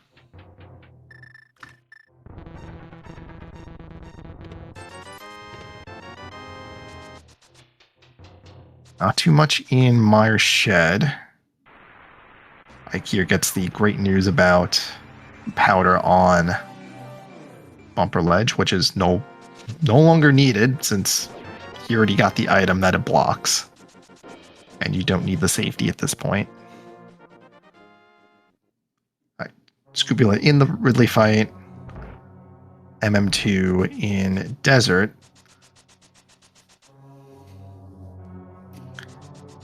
So I assume that this desert clear is just for convenience because I don't think he went to Spy Cave yet. I don't think he has the Book of Medora. So can't get to desert through the front door, but can get there through a mirror from the Meyer area.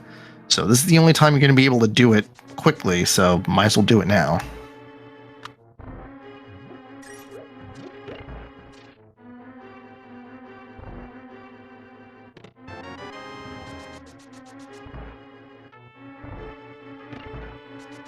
As I was talking about that, Scupula did bring down the Space Lizard. Don't know what item was behind, but that's another boss kill down for Scupula. He will make his way back. We'll farm up a little bit and then probably go to the Meyer area.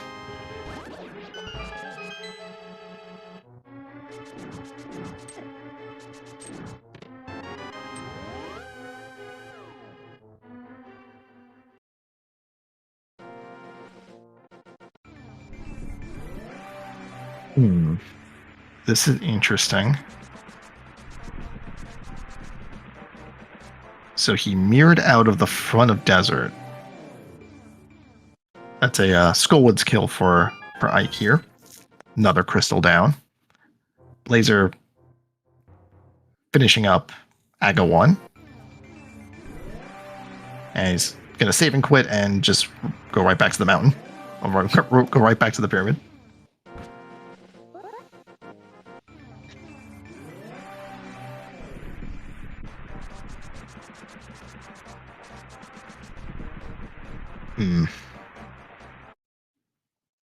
Okay, I'm...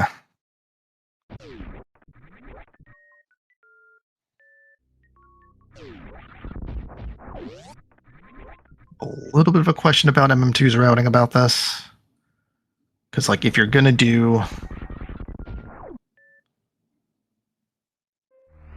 Huh? Alright, so that reset's going to take him back to the ship, because when you switch games through a portal, it saves. But then if you... the game tries to put you at your save, which you don't have one, so it just puts you back at the ship. So, like, yeah, he saw both items, but he didn't go into Meyer. And Desert Palace is a green pendant, so there's an item on the boss whether you find both items or not. Yeah, I don't know. If you were going to do that, then why bother not full clearing? Oh, we have found the hookshot is at Ice Beam. All right, so chat has full knowledge of everything that the runners need. Now we have to figure out when our runners will piece everything together. So what does Ike here need at this point? Ike here needs the flippers, which we saw in Lower Norfair. So the sooner he gets down to Lower Norfair, the better. The issue is that he does not currently have logical access to it. You would need the flute or space jump. We know where the flute is.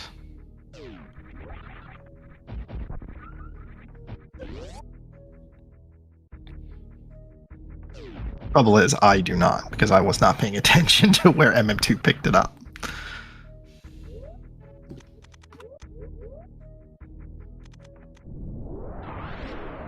Alright, so this is cute. MM2 is very good at doing the X-ray deboost.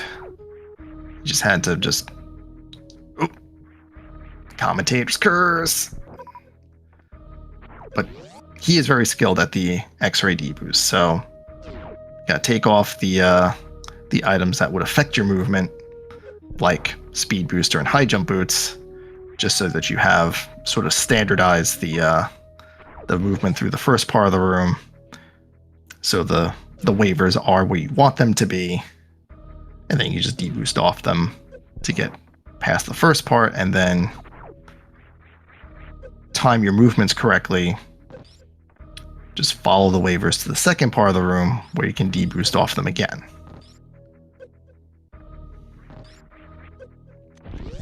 Like that. First try every time.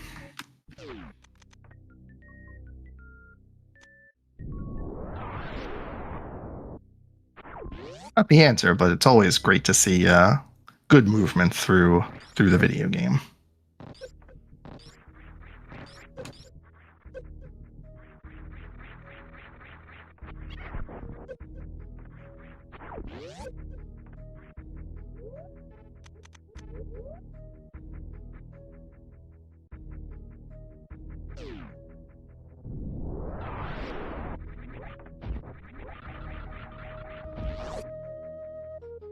Ike here getting Green Gate glitch down.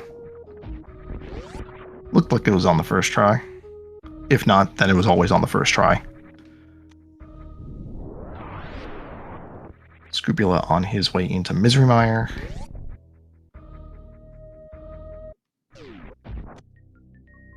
MM2 gets charge.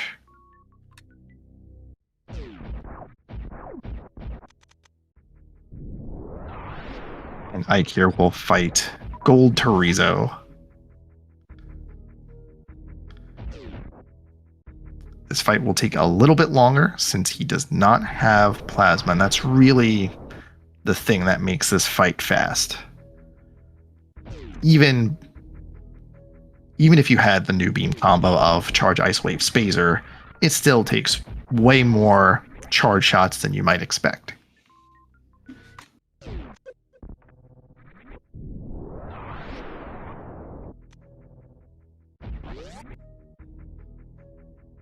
Right, MM2 on its way to Kraid. This is a very, very fast boss. It's very easy to get to.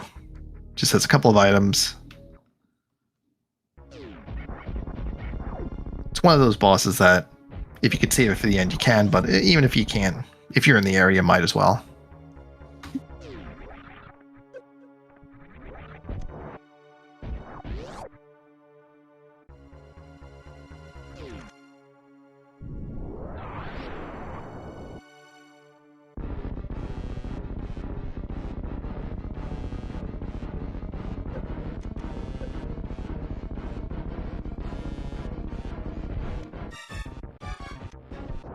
Laser did have to mirror out of TR. I'm not super sure what happened. Oh, it might have just been ran out of magic, so mirror out and get the full refills back. That's probably what happened.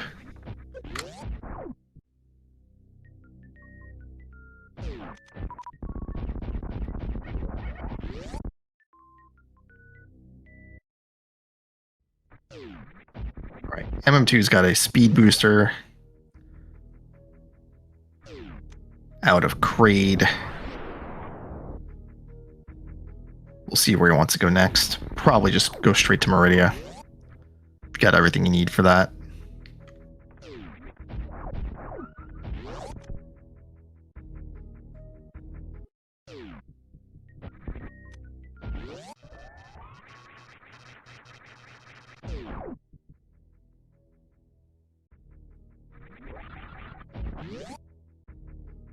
Now, since Scupula got here without the flute and came in through the Mire portal, he's probably going to want to full clear this. Even if there's a item on cutscene chest, it is something you will definitely want to not leave behind, because if you have to come back to it, you have to go through Lower Norfair to get back to it, and it's a rough time. But he has decided that that is not a thing, which he may have just already found 2 items and it's a pendant, so it's not required. But yeah, he's out of here.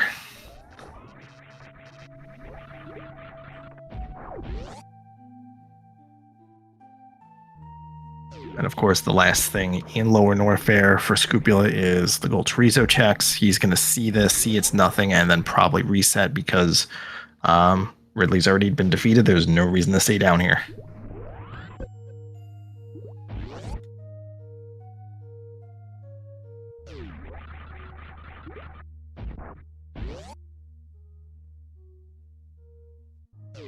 While Ikir is in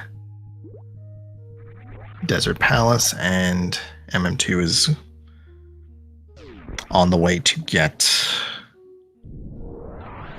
There was something down here. I forgot what it was, though.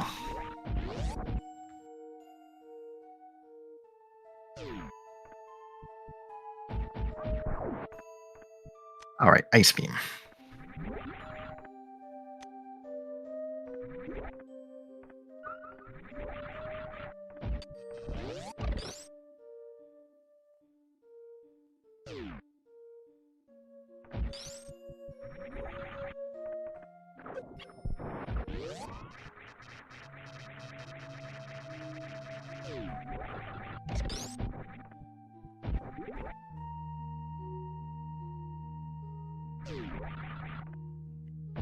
Ikir on his way into Misery Mire. I assume he'll see the 2 items and then just mirror out.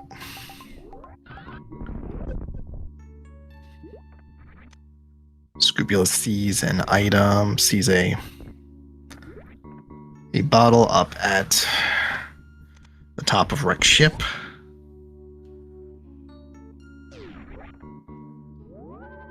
Scupula has done the Wrecked Ship, the top of Wrecked Ship skip before, so certainly something he can do, and if he does it here, he will be rewarded since our required items are not up there.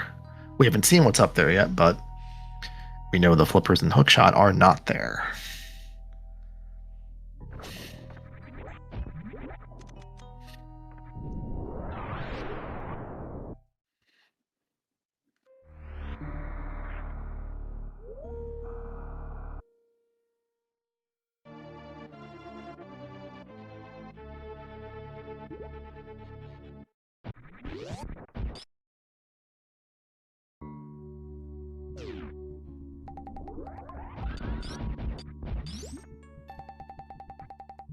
Alright, Scupula starting the Phantoon fight. MM2 checking the right sandpit. There's nothing in the left sandpit, so very easy reset out, and nothing in the right sandpit either, so nothing to worry about there. No need to have to circle back to that. very literally circle back because you have to go around the map in order to get back there.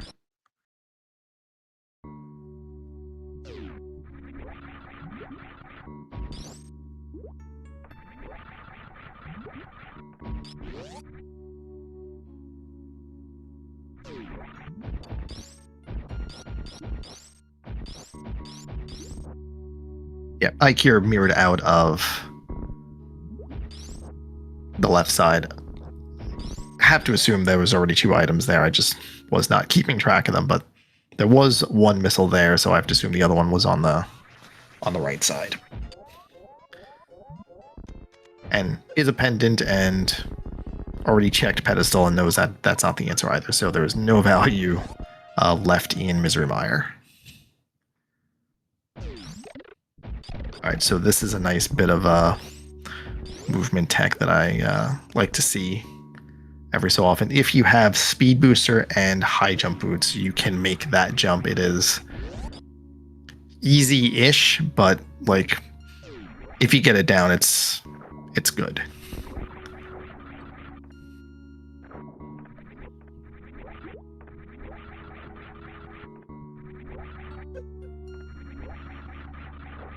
Logically, you do need like either Space Jump or Speed Booster to get through that, or bombs, but as it turns out, just jumping is faster than doing an infinite bomb jump.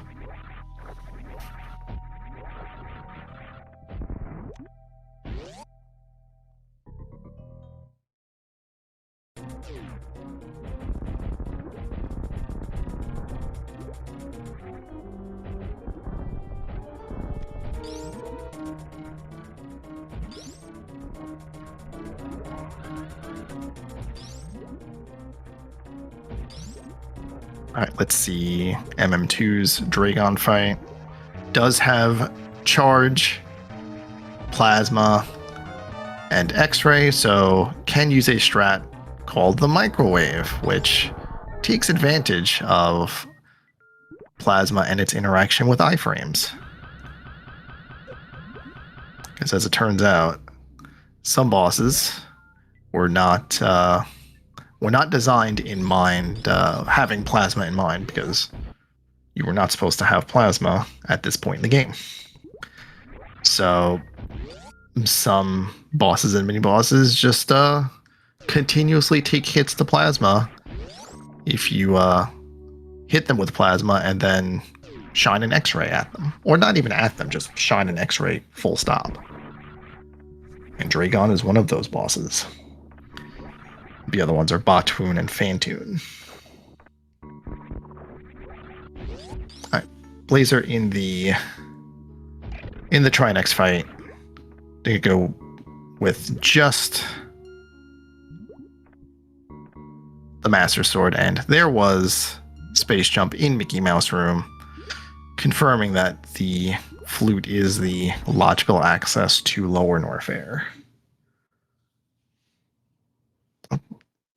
Blazer is going to need to pop a blue potion because the Firehead was not defeated, and you absolutely need the Ice Rod to defeat the Firehead. Alright, Firehead down, and just 1 more to go. And as kind of expected, Scupula is going to skip the top of Wreck Ship. Will not be punished for it this time.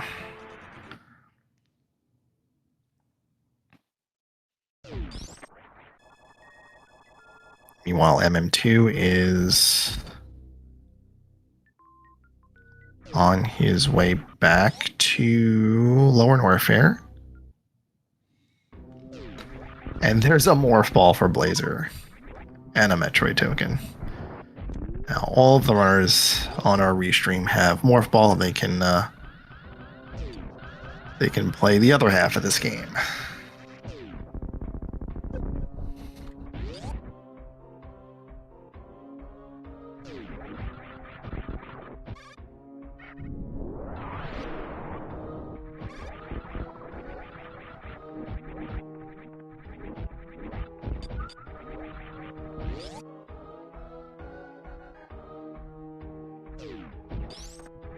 MM2 about to pick up his space jump. You might as well, right? Like it's a movement item. It's free. It's just sitting right there.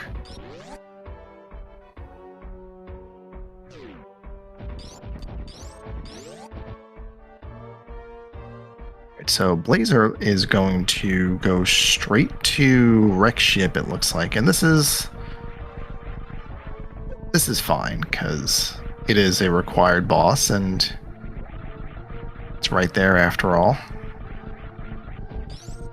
You can do pretty much anything in Super Metroid, so there's no real reason to do like the regular Bryn loop. Of course, that's still a fine play too, because there's a lot of items there, but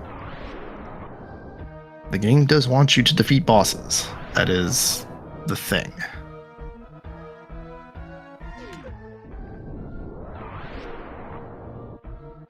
Looks like Blazer is attempting to do the gravity jump, and no problem. It's a pretty forgiving trick. You can set it up from pretty much anywhere in that space in the second half of the room, and it'll usually work. If you don't have high jump boots, it's a little less forgiving. You have to camp out in specific spots to make it work at that point, but high jump boots, you good.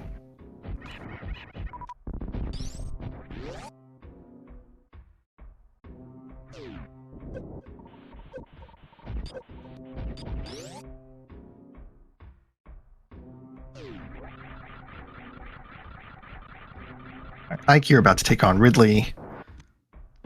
Should be an easy fight. Over 30 super missiles. Already has Charge Beam as a backup, so this should be fine. MM2, on the other hand, has more super missiles because he does not have Charge Beam and has to use only ammo to defeat Ridley, so has to be a little bit mindful of that, but that should be fine. Yeah, that looks, yep, that's it. And 2 Ridleys down at just about the same time. Scooby picking up a Charge Beam. Wishing he had that a few minutes ago when he was fighting Ridley. Just a hard piece behind Ridley, so nothing important there.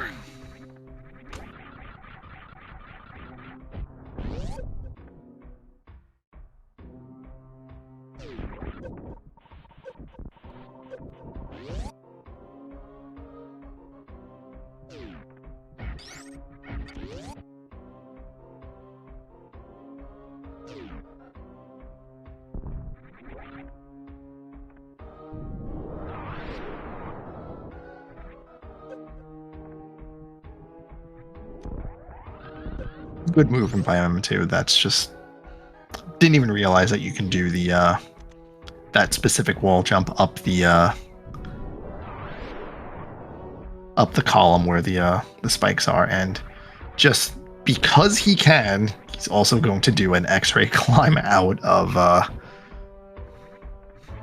the first Key Hunter's room. That's just showing off.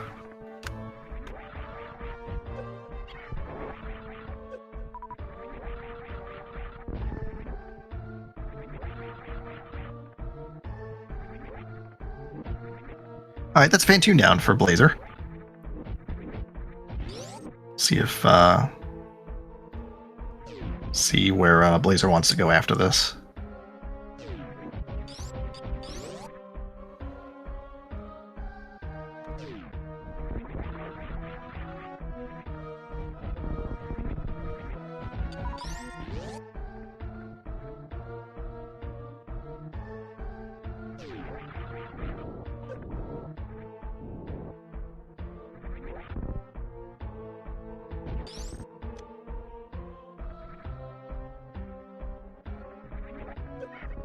Alright, that is a flippers from MM2.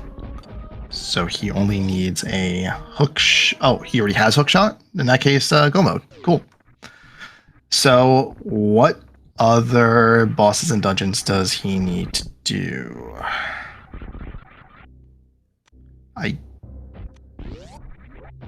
Does he have to do? Oh wait, he was already at Dragon, so that part's done. He went to the wrecked ship already, so that part's done. Oh, he doesn't have Hookshot yet. Where was Hookshot?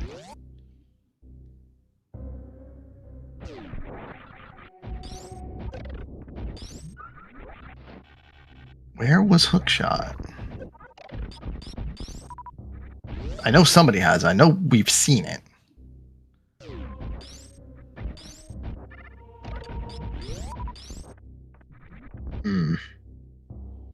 That's a problem with 4 runners.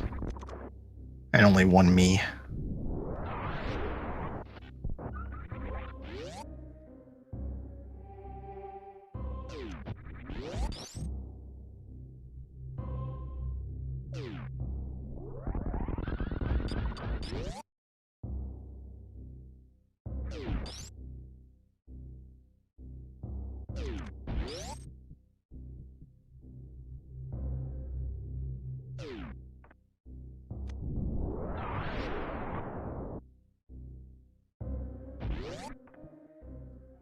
Alright, Rick Shippy Tank just has missiles. That's not super important.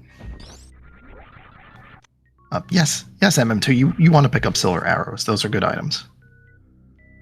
It's not a required item, but it will save a whole bunch of time on the Ganon fight.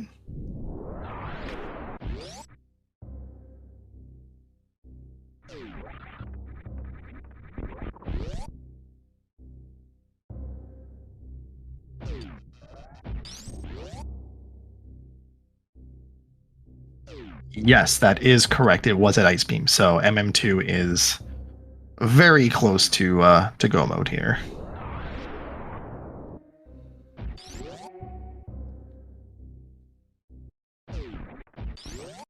In fact, there it is.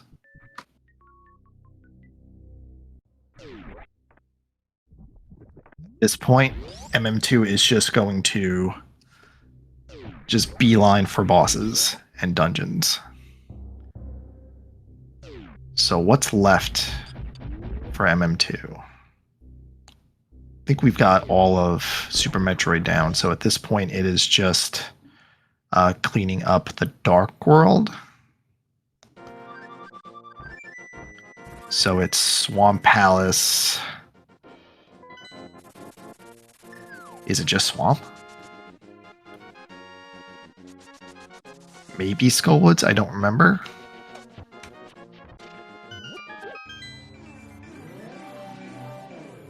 And Go Mode Swamp is super good because you can skip the left side, you can skip the bottom part of it, and you just go straight to the back.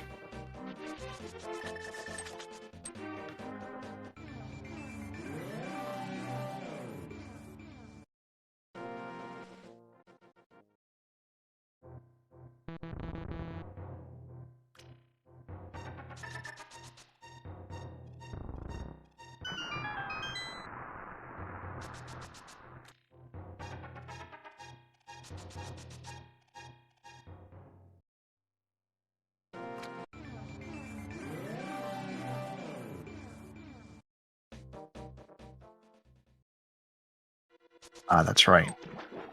MM2 did go in with Tempered Sword into Skullwoods, so that's... Yes. Sometimes I say words and don't retain them, just say words.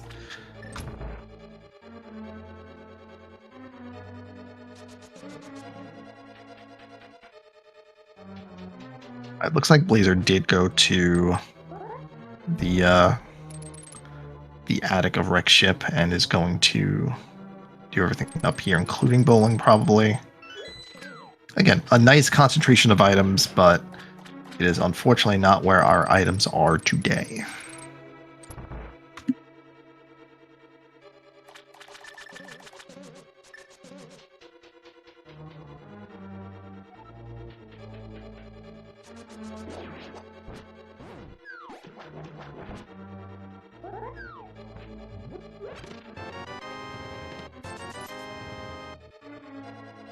Even though M2 is in go mode, those two checks are just right in the way, so you might as well get them.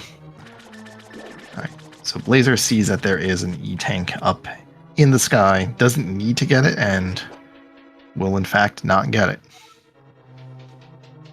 Ike here's heading down to Croc, which normally it's always been on Croc, but again, does not have the goods today.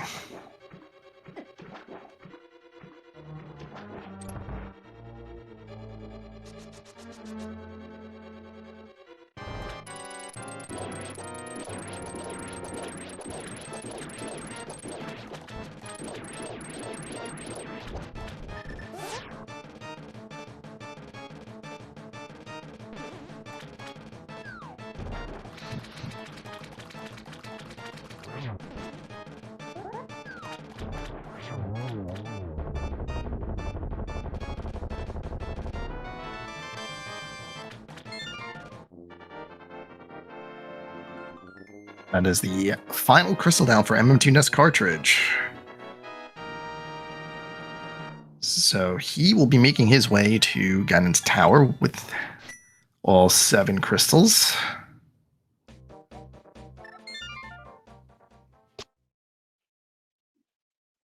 Or is going to go to Super Metroid first. Okay, so this is a Mother Brain kill and then a Ganon kill, which you usually don't see it in that order, but you do have the you do get the marginal benefit of not having a timer during the Torian escape, which does reduce lag. Whether it's a noticeable amount of lag is, I don't know exactly how much time it saves, but it saves an amount of time because lag is slower than not lag. Who knew?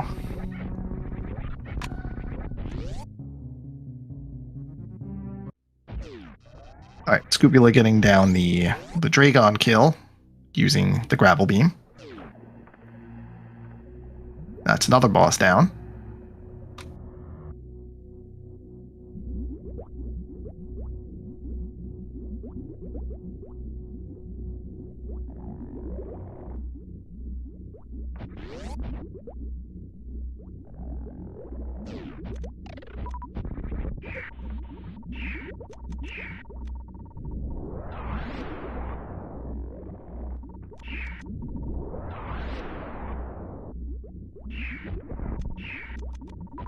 Oh, MM2.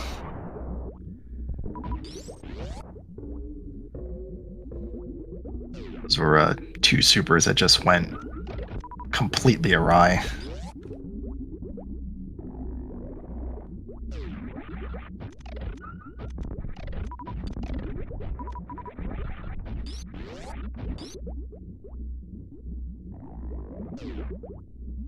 It looks like Ike here did check Bombo's tablet, and that was not the answer, but is going to go into Swamp. So what is Ike here missing if he's not in go mode?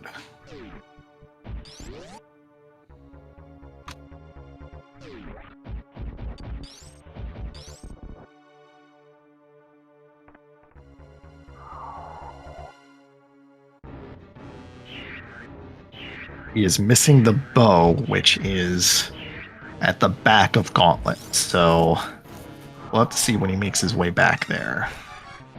I would assume he starts there when he does Bryn Loop and then just says peace out once he finds it. So it is early enough, but he has to go there. And that is a successful baby skip for MM2. It is very easy to take for granted. I'm not going to say it's easy, because it is very not, but it is easy to take for granted how difficult the baby skip is. But experienced runners will make it look easy.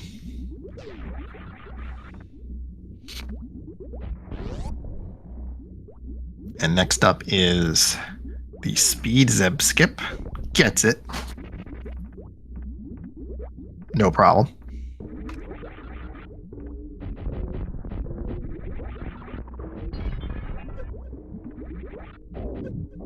And Scoopula is Checking out Shack Tool. A check that is often avoided because it is slow to do and is only one check and it's really out of the way, but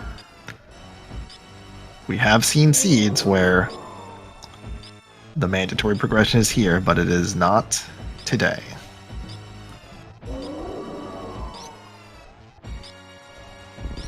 So because Ikir does not have a bow, he is full clearing swamp, which is fair, but sadly will not yield the answer.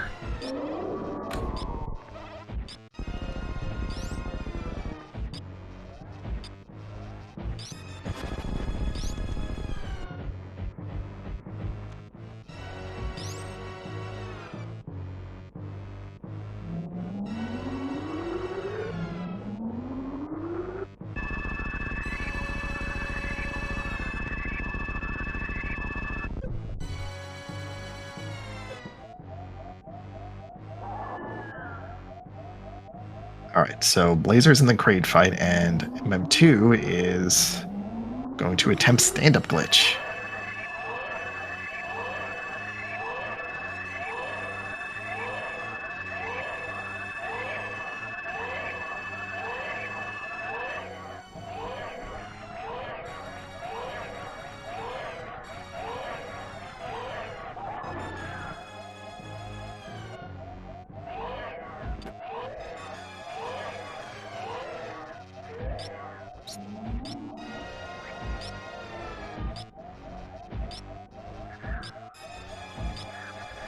Alright, everything looks good so far. So all of these shots are doing damage to the third phase of Mother Brain, so that when the fight actually restarts, she will have already received an amount of damage. So this does quicken the fight, and you do, when you want this, or rather, when you do this, you definitely want to have plasma, because that is the thing that deals the most damage, but Spazer will do in a pinch, I guess. Alright, so what Scubula is actually doing on his end is pseudo screws to damage the pirates that are normally only damaged by a charged plasma shot or screw attack. But it is possible to do with just a charge beam and a spin jump. You will have to take a whole bunch of hits though, because the amount of damage that comes from a pseudo screw is not enough to destroy those pirates, and you will have to take a hit multiple times on each of those pirates. Anyway, MM2 has defeated Mother Brain and is on his way out.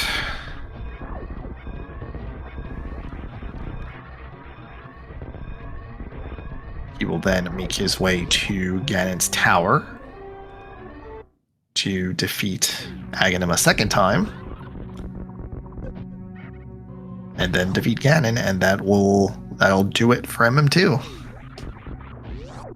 But sadly, we will not see too much of the Hyper Beam, which is a little sad, because it's being able to carry the Hyper Beam around around Planet Zeb normally is a nice little side benefit of the combo randomizer, but won't be seeing it today.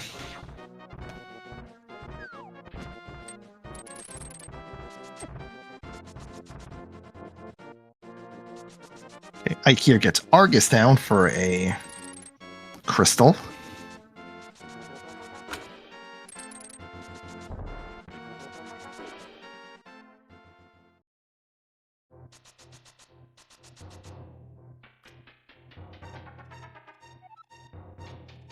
Additional fun facts: if you already have the Turtle Rock portal open, it is faster to take this portal than it is to take the Super Bunny portal. Alright, Scupula gets a hook shot, and I believe that is his go mode at about 218 and change.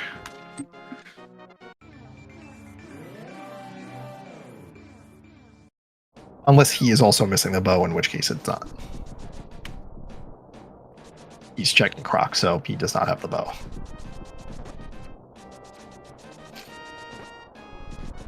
So right now the story is that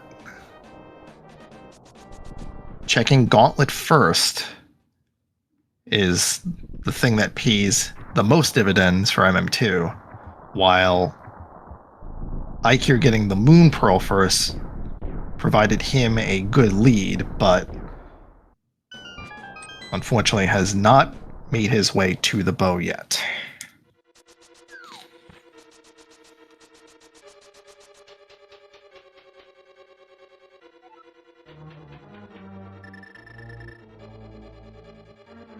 Alright, so where is this big key going to be hiding in Ganon's tower?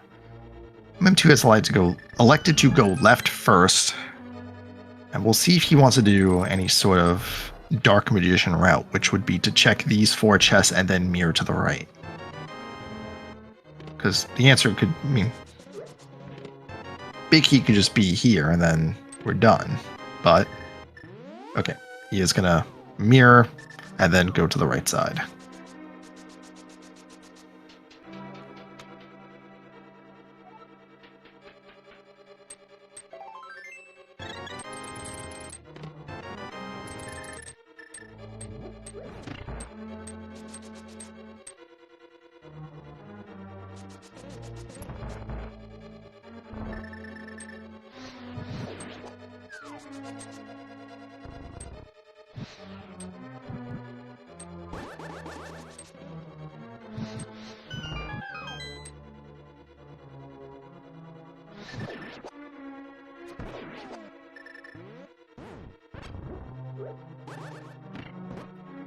Our tracker tonight, Sky, is saying that right side is bad side, and sure, but sometimes that's just where the big key is. You really don't, like, for instance, right now, it's just sometimes it's just there. You don't really have a choice in the matter. By the way, our 2 trackers tonight, Sky and Diamethus, big thanks for our trackers, since we don't have restreams without trackers. Me talking is optional. Them clicking buttons is very much the thing that is normally useful.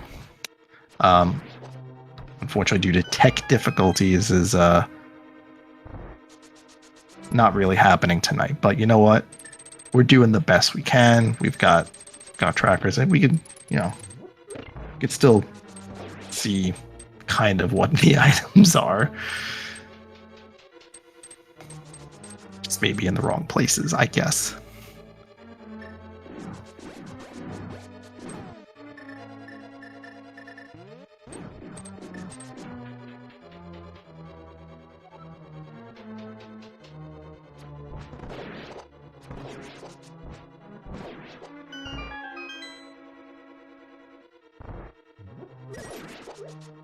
Alright, so nothing particularly useful at Croc. And we've already seen the sand pits. That's not really the answer either. So let's do a little bit of a recap what everybody needs. Everybody needs the bow, which is in on the right side of the back of Gauntlet, which Ike here is about to get. Let's see, whom else?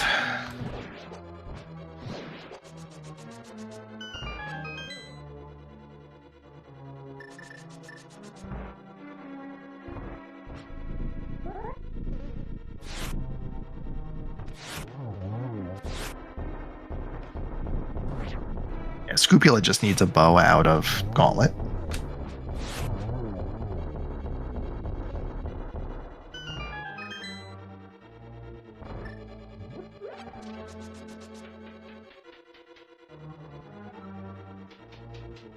And Blazer needs the flippers, which were in Franker Z missiles in the end of Lower Norfair. Needs the hook shot, which is at Ice Beam. And needs the bow, same as the other 3.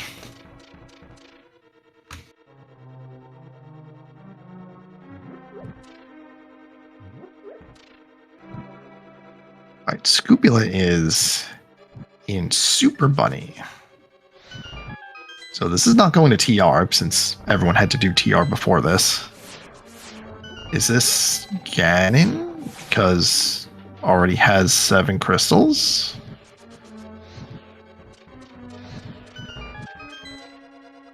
Oh no, this is Hookshot. Oh, right, no. This is Hookshot Cave because looking for a bow. As I have already stated numerous times and just refused to remember. They found bombs though. That's something.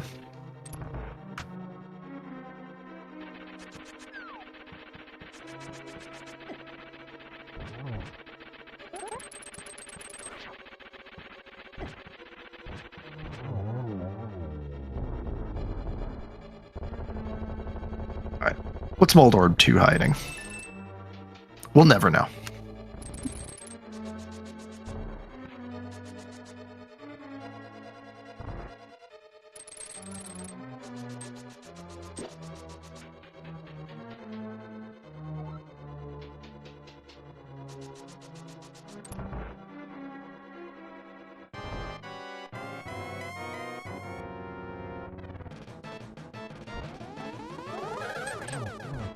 That's a double.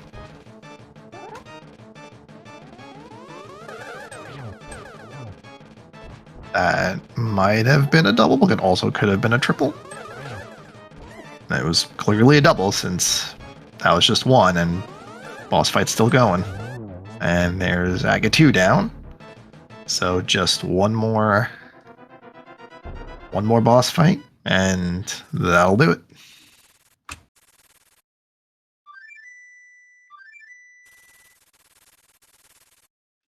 Alright, Scupula's in Swamp since that is now a full clearable dungeon with the hookshot. Ike here taking care of Fantoon. One of the easier bosses just to leave for the end since it's so easy to get to from the ship. So you'll see a lot of runners do this.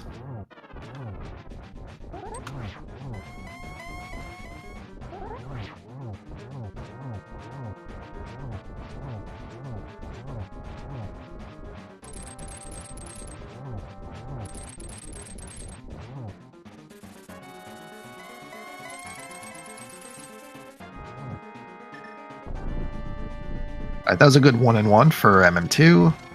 On to the third phase.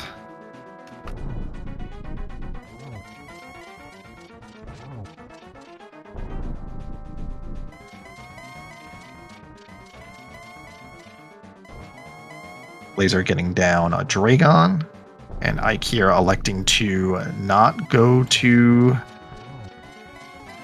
the attic of Wrecked Ship.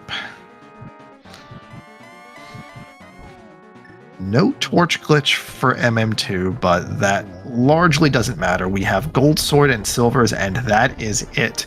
Once MM2 crosses the bridge, that will be time.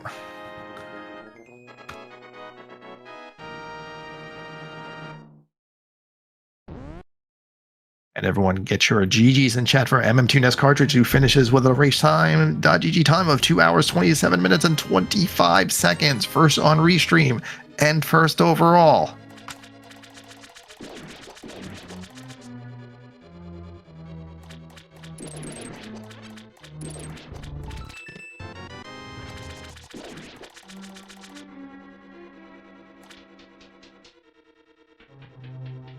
Let's see if he wants to come in for some words.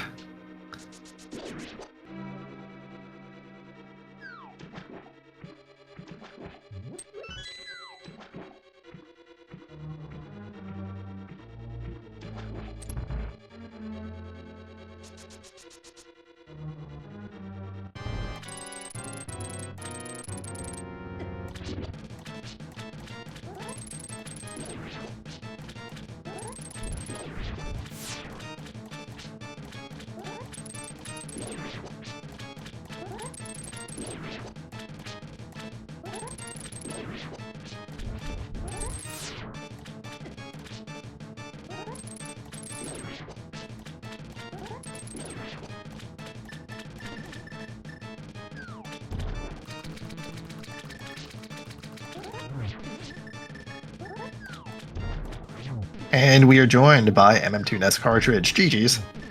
Yo, thanks. GG. Sorry about the whole tracker mess. Can see it looks great. Yeah. We've got blinds everywhere, and we've got cold stairs everywhere. It's just fantastic. Yeah. It looks very intentional. Yes, very intentional and normal. Yes. Yeah. So the story here is that well, first off, great morph ball, just absolutely fantastic placement, of course. Oh, it's great. Yeah. No complaints at all. Yeah, none at all. But really, you could see where everybody else is. You were first to bow by a long shot, and pardon the pun. And that's just like the real difference here. Yeah. I was honestly expecting to lose to Gamma, I won't lie, because I did all of Meridia for really nothing. Like, Ice is, I guess it's something, but it's really not all that much. So,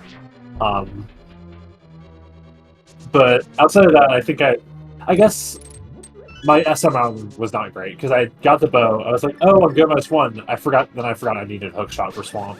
I realized that like 2 rooms later, and I was like, well, I'm kind of committed to not doing Bryn now, so I'm just not going to do Bryn. And then I did it later, and I was hoping like doing it clockwise to potentially like spike enough ammo or charge/ice/speed so that I could do Bryn into Turian into ship refill into down Red Tower with Hyper, and then do all of Norfair and all of Meridia with Hyper, and save like a minute on boss fights.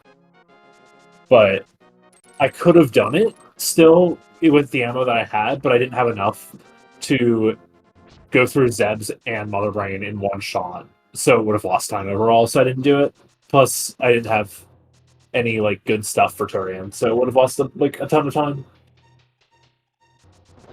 Gotcha. I was not thinking that far ahead. I'm just like, oh, he found bow. Time to do bow things, and that was largely it.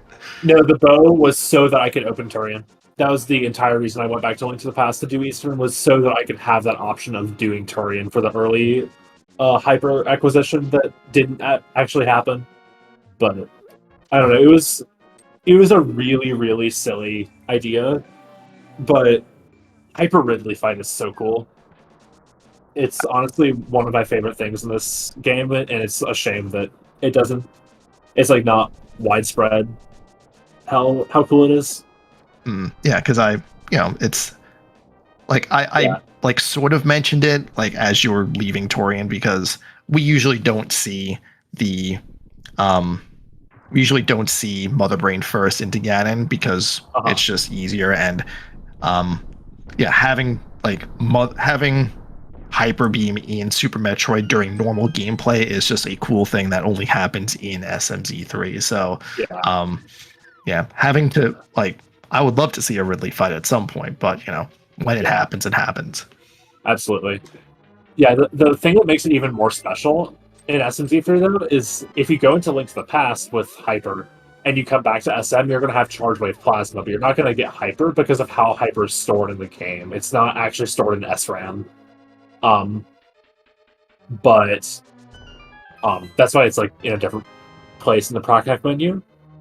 But the way I could have done it is I could have done Brain Turian, and then I had checks to do along the way that would have taken me to Norfair without you having to use a portal, and I could have legitimately done Proc and GT and Ridley and potentially Dragon and Batuin as well on the Hyper, and it would have been cool. But you also do see it in New Game Plus, and you see a little bit of Hyper gameplay in Rambo, which is reverse all mini-boss order, where you do Mother Brain first. I'm learning so many things today. I never even learned. I never knew that like the mini-boss thing was a mode or a thing that could be played. That's cool. Yeah, it's a very glitched category. You do like a 12, I think it's either 11 or 12 screen X-ray climb in G4 to access Turian early, and it's very dumb. Yeah, no thanks. No, don't want that. Yeah, I should run it sometime. It's fun, except for that specifically. But there's actually some very cool wrong warps you get to do that you just don't get to do in every other category because they're banned. For good reason, they suck, but really neat routing. Hey, But that's yeah, cool. yeah. First half of the scene sucked. Second half of the scene sucked, but in a different way. But I don't know. I'm glad to be back at the helm in SMZ3.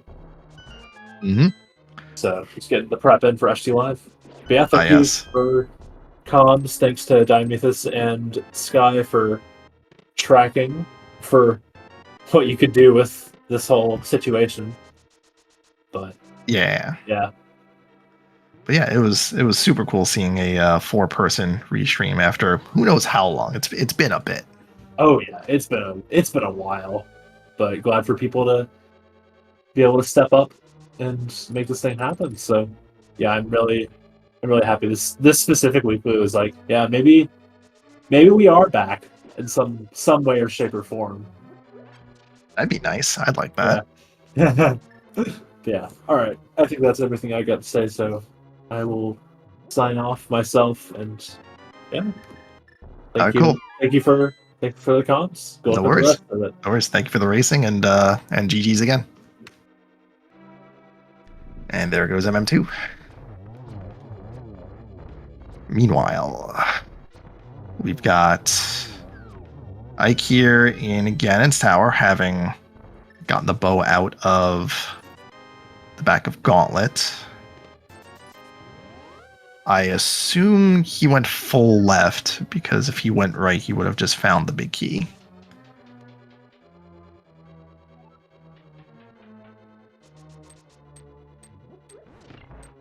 Blazer is now in Lower Norfair. I don't know if he was able to get the spark or if he just did the normal lava dive with high jump. I assume it was the normal lava dive with high jump, but he's in Lower Norfair. He will get Ridley down, probably do Meyer now. He already has the Book of Mudora, so won't need to worry about Desert, but we'll need to get to Meyer. Ike, you're getting a Tempered Sword and the big key, and that is a mirror out, as you'd expect. Blazer is going to farm up some super missiles here. Need at least 30 to get to defeat Ridley without Charge Beam. Has 40 at the moment, but has a capacity for 55, so we'll probably go all the way up to 55, especially since there are some metal pirates on the way that will eat 6 supers, plus a green door that will eat another super. Plus, if you're doing GT, that's more supers that will you'll have to spend. Scupula gets the bow out of the back of Gauntlet and is probably already in go mode as well. So, yep, on his way out, and is going to clean up Eastern at the very least, and then we'll see what's left for him.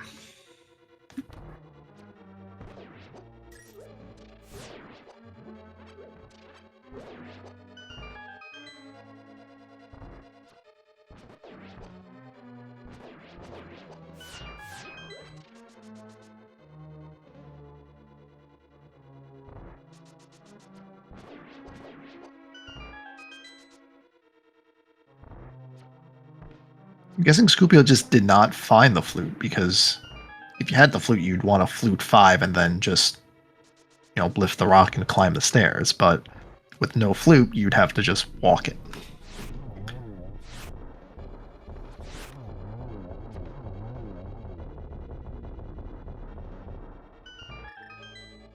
Alright, Blazer took down Gold Teresa and is now refilling supers for the remainder of the trekking to Lower Norfair.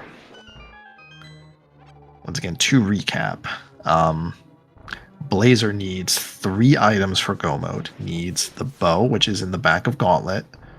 Needs the flippers, which are at the end of Lower Norfair, and will need the hookshot, which is in Ice Beam. So We'll probably get 2 out of those 3 in the next few minutes or so, and then we'll have to see when the boat gets picked up.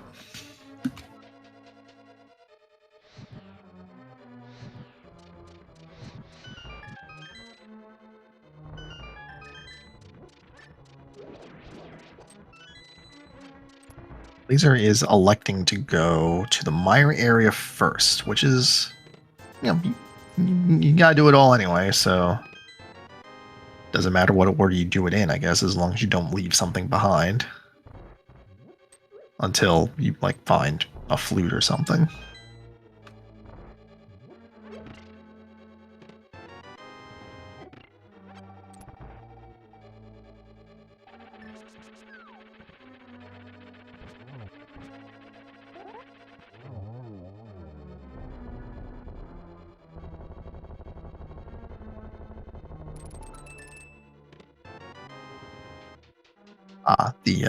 The last chest at Moldorm 2 was just the compass. Which you don't really need, because you know where the boss is. You defeated 2 on the way up here, and you're just 1 floor away from the last floor, which is where Aghanim is.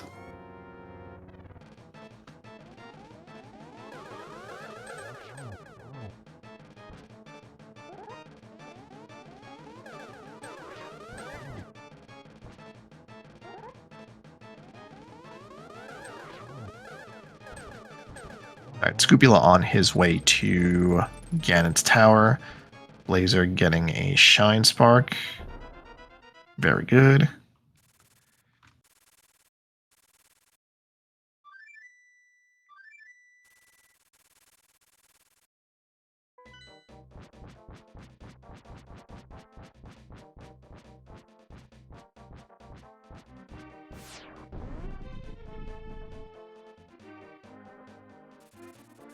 Laser about to do a Shine Spark through the pillars. Yeah, there it is.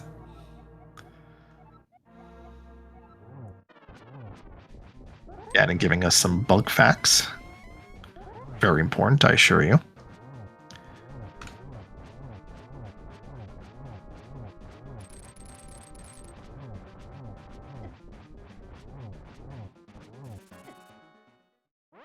Oh no! Ikir takes death to Ganon and no fairies to revive, so back at it.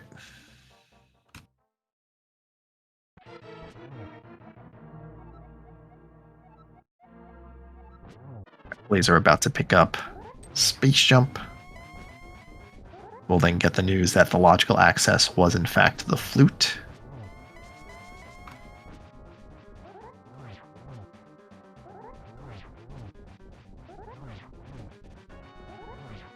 Ikir just parking in like the perfect spot to do some sword spins, get them all down, and on to phase 3.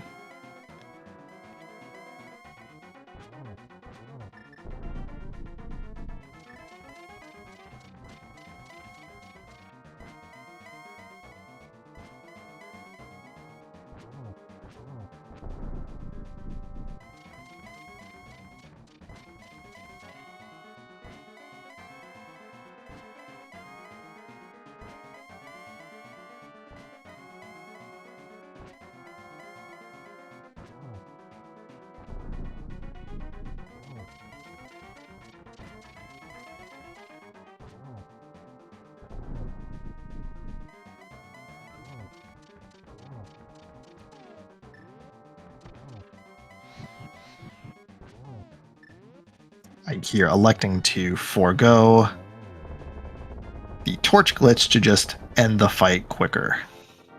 Probably a good idea, right? Anyway, that's a Ganon down for Ikir, and that's 1 final boss down, 1 final boss to go.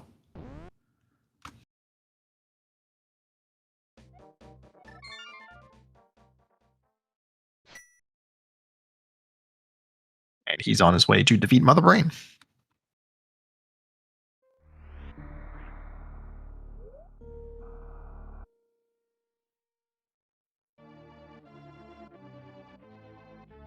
Scupula has elected to go full left.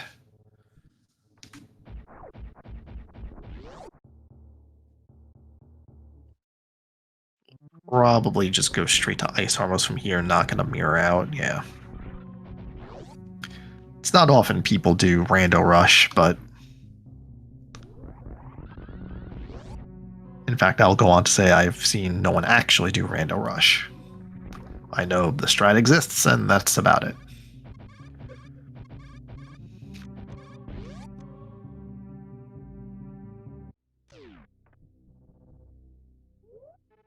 Uh-oh, Blazer's getting a little bit bullied by the Metal Pirates.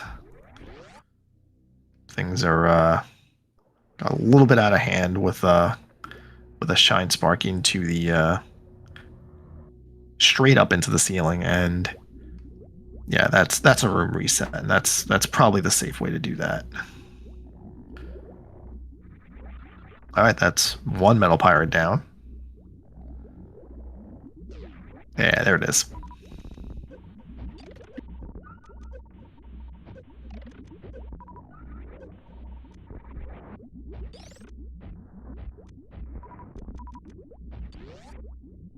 I will expect an amount of farming, though, from Blazer, since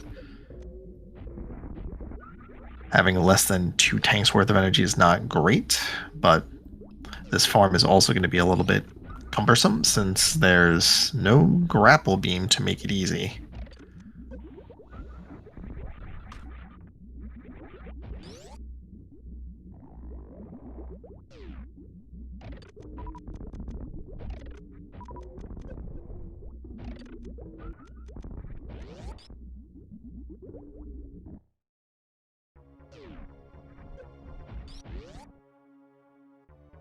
All right, Blazer's heading into the Ridley fight with 27 supers and 105 missiles. That is definitely enough ammo, so at this point, the name of the game is just survive the fight.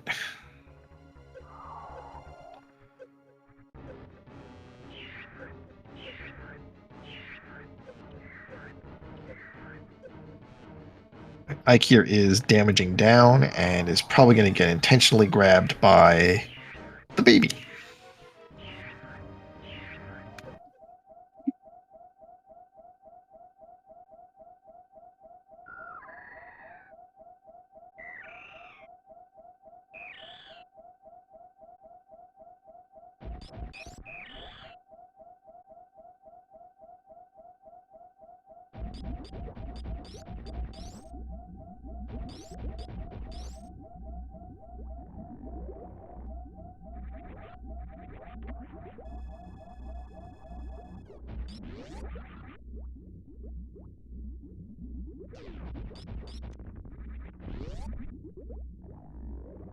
And that's a Ridley down for Blazer.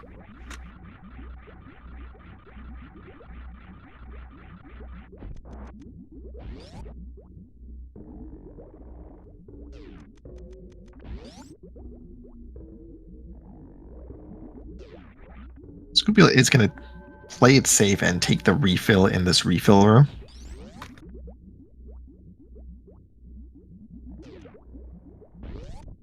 Fun facts.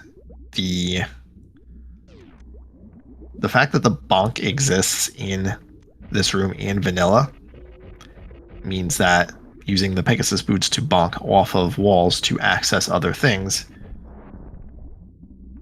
is sort of the reason why that's a logically expected thing to do in Randomizer. So if you have Pegasus boots and you have access to Hookshot Cave, that first chest on the bottom is in logic with Pegasus boots, specifically because the game does expect you to bonk.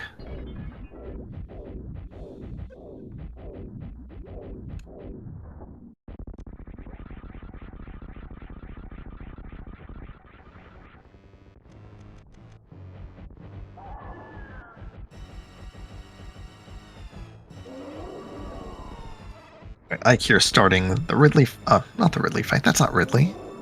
That's Mother Brain.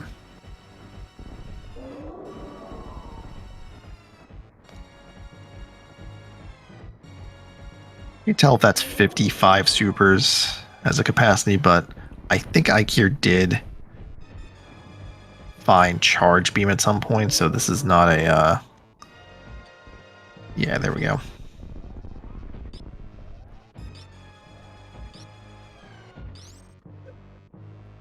And that is a and that's Mother Brain 2 down, and Ikir will also elect to go for the stand-up glitch.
Alright, looking good on Ikir's side for stand-up glitch, getting some good damage in.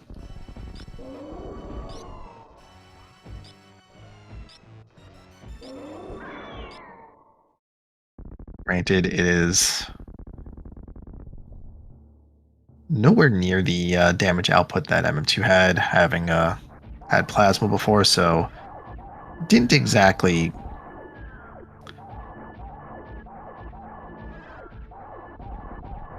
change Mother Brain's shade of red or anything, but did some amount of damage. Alright, Blazer got the flippers out of Franker Z missiles, so that is one less thing to worry about. Still need to find the hook shot and the bow. Although Blazer now has the additional kind of worry of low health, but does get through it. Just have to play it a little bit safe with the key hunters.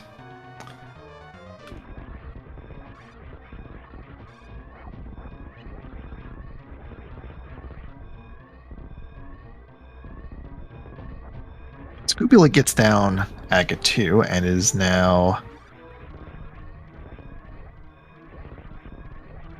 again away from having one of our two final bosses down.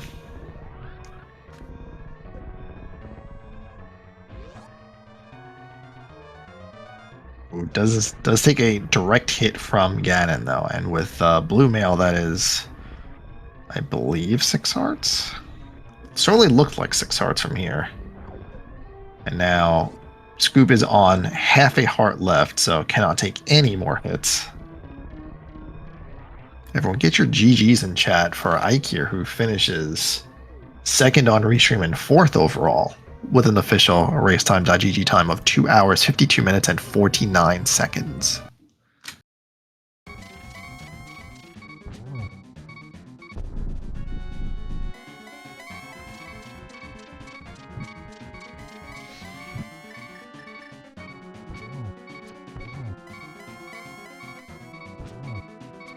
See if Ikir wants to jump in and talk about.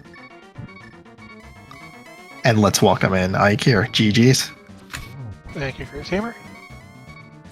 Yeah, so yeah, this is certainly a seed for sure. You know, great morph ball, of course. Fantastic. Oh, yeah, was there. Mm-hmm. Yeah. I kind of figured, it's going to be there, isn't it? It's going to be Quake to get in Turtle Rock. Mm-hmm. Maybe Fire Rod's up here already. Just think was breaking the mirror. Yep. With the Samaria, that felt really good. Mm-hmm. And yeah, the gate leading to Mushroom was or immediately the powder that I found out later was that was the play I skipped. Yeah, just a great mess right there. Yeah, but I just didn't go get the fire rod before going to turn off the first time, which hurt a little bit. Yeah, but like, I think anybody makes that same play because like, if you can get into Turtle Rock, you just go into Turtle Rock, right? That's just how it works. I've seen fire rod be like the first item many times, or more ball was the first item, like in the chest, and it just happens. Yep. But otherwise, yeah, wow, it's a lot of time, 25 minutes. Whew. Yeah. I mean, I did some things I probably shouldn't have, like going to Mire, going to Desert. At the time, I was looking for like flippers and bow, I think. I mean, that's also the kind of thing. So like, if you don't have an easy way to get to Lower Norfair in the Mire area, then like you're pretty much committed to full clearing it once you get there, right? Yes, I agree. Good thing that like both items were accessible without the boss, and the ones that 2 in Mire were pretty quick to find.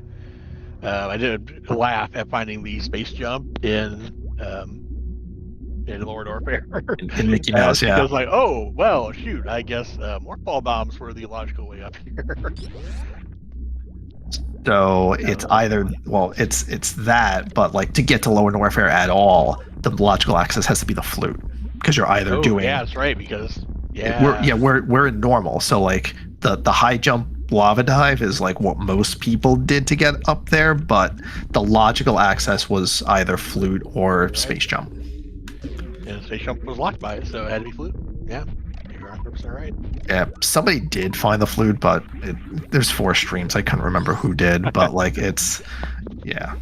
I can see having flute making moving around easier. Yeah, but it wasn't as early as you'd expect. So like, what everybody did was just the right way to do it, pretty much. Like at least the quick way to do it. How many people went down and got Moon Pearl first? Just you. Just me. That 20-minute Thieves Town kill just that felt really good. Like, yep, 4 heart, Thieves Town, first dungeon done, out of the way. Then, going to Kakariko for the first time with the Smith. That also felt fun.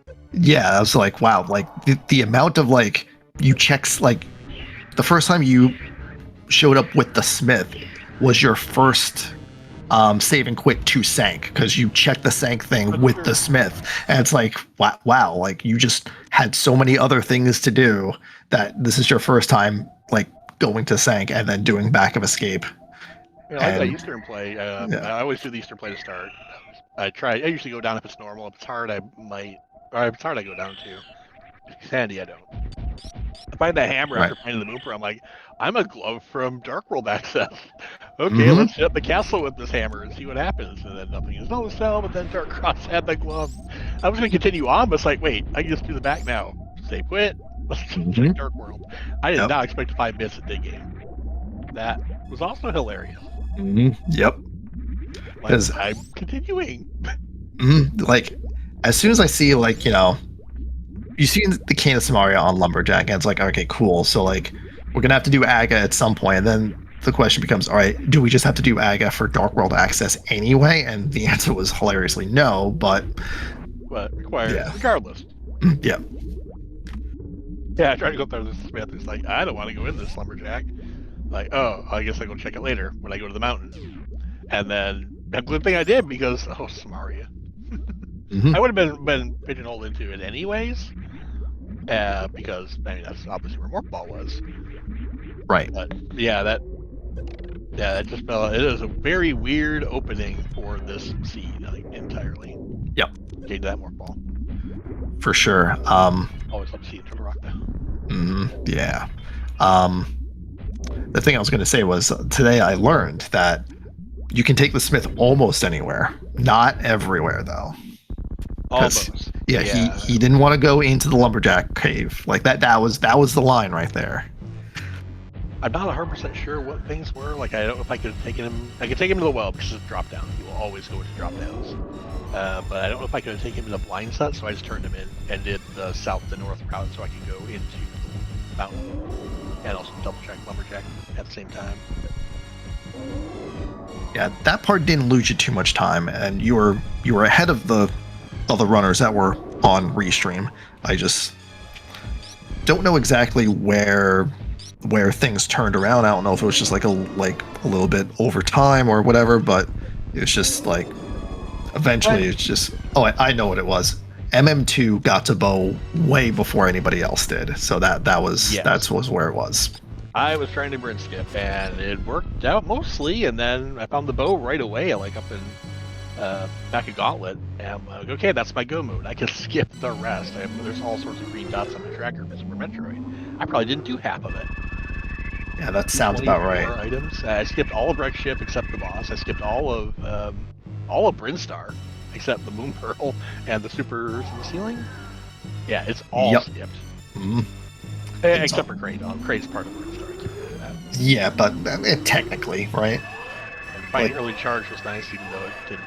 And we had a whole bunch of ammo. Yeah, almost all the Super Metroid items were ammo. Like, it was just there wasn't a lot of like the inventory items until way later in the game, or at least it seemed from Scrupulous loadout, because he went to the pause menu and he had like Varia, Gravity, and High Jump, and Morph Ball, and that was it. Yeah, Barrier Gravity were both early-ish. I got the Barrier, I'm like, ooh, that gives me upper North Bear. I'm gonna try to skip that for now. Maybe it's just powder to get the something. When I got Mirror, I thought, okay, cool, I skipped all of that. And then it ended up being, I had to go to Mirror. I was hoping for that skip, because I did a bunch of skips, and that's the only one that really didn't work out. Yeah, I feel like also clearing all of Meridia. I don't think anything was really in Meridia. So if you didn't do Meridian, you just went straight to Lower North Bear. I can see that saving a lot of time. Yeah, but that's also like a big ask too, because if Gravity was super early, then you get your Morph Ball. It's like, all right, here's like 25 items that you just do. Agreed. Yeah, that's why I did it, because I figured, okay, this is probably a thing. I think I only had also 4 E-Tanks at the time, and I didn't want to go down to Ridley with only 4. With 30 super missiles, I think it was, so it would have been a tight fight. So that's why I did Meridian first. Yeah, that makes sense. Not that good at low percent really. I think at that point it was just a charge. It was nothing extra on it either. Oh, it was a fun seed. So, yeah, thanks for the commentary. Yeah, no worries. It's been fun to it's been a while since we've had a 4-player restream, so it's always good to see people back in it. Yeah, it is, and thanks Sky for dropping out of the race so he could track the other 2, so we'd have a 4-player restream. To that Sky. Yes. Yep. Thank you for our other tracker also. Yep, that's Dimitris. Yes. I always forget the name, but thank you for tracking. Yeah, thank you for the commentary, Chris Gamer. But yes, we don't have a 4-player restream at all. Yep. So that I will drop out. All right, GG's again. Thank you.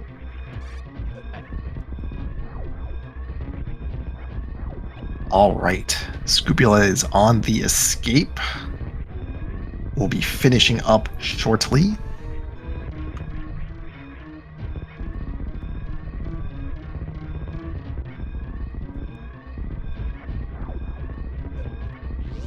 I think Blazer picked up a bow in the back of Gauntlet, so Blazer should be in go mode now as well.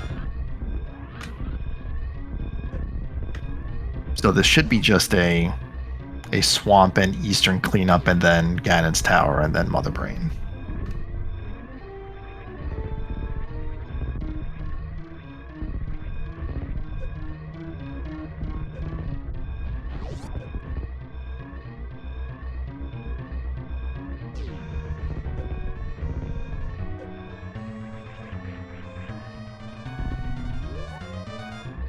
Everyone get your GGs and chat for Scupula, who finishes 3rd on Restream and 5th overall, with an official racetime.gg time of 3 hours, 3 minutes, and 25 seconds.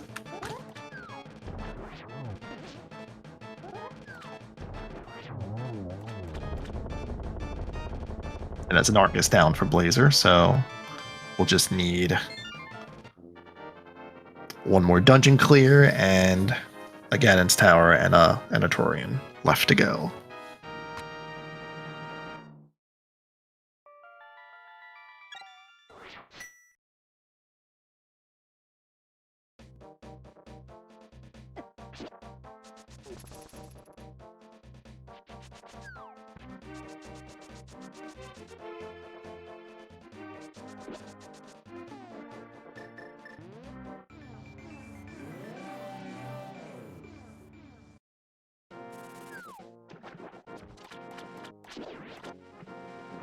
Blazer didn't do Ice Palace yet. Did not fake Flipper into that. Okay, so also has an Ice Palace to do, but Go Mode Ice Palace is pretty good.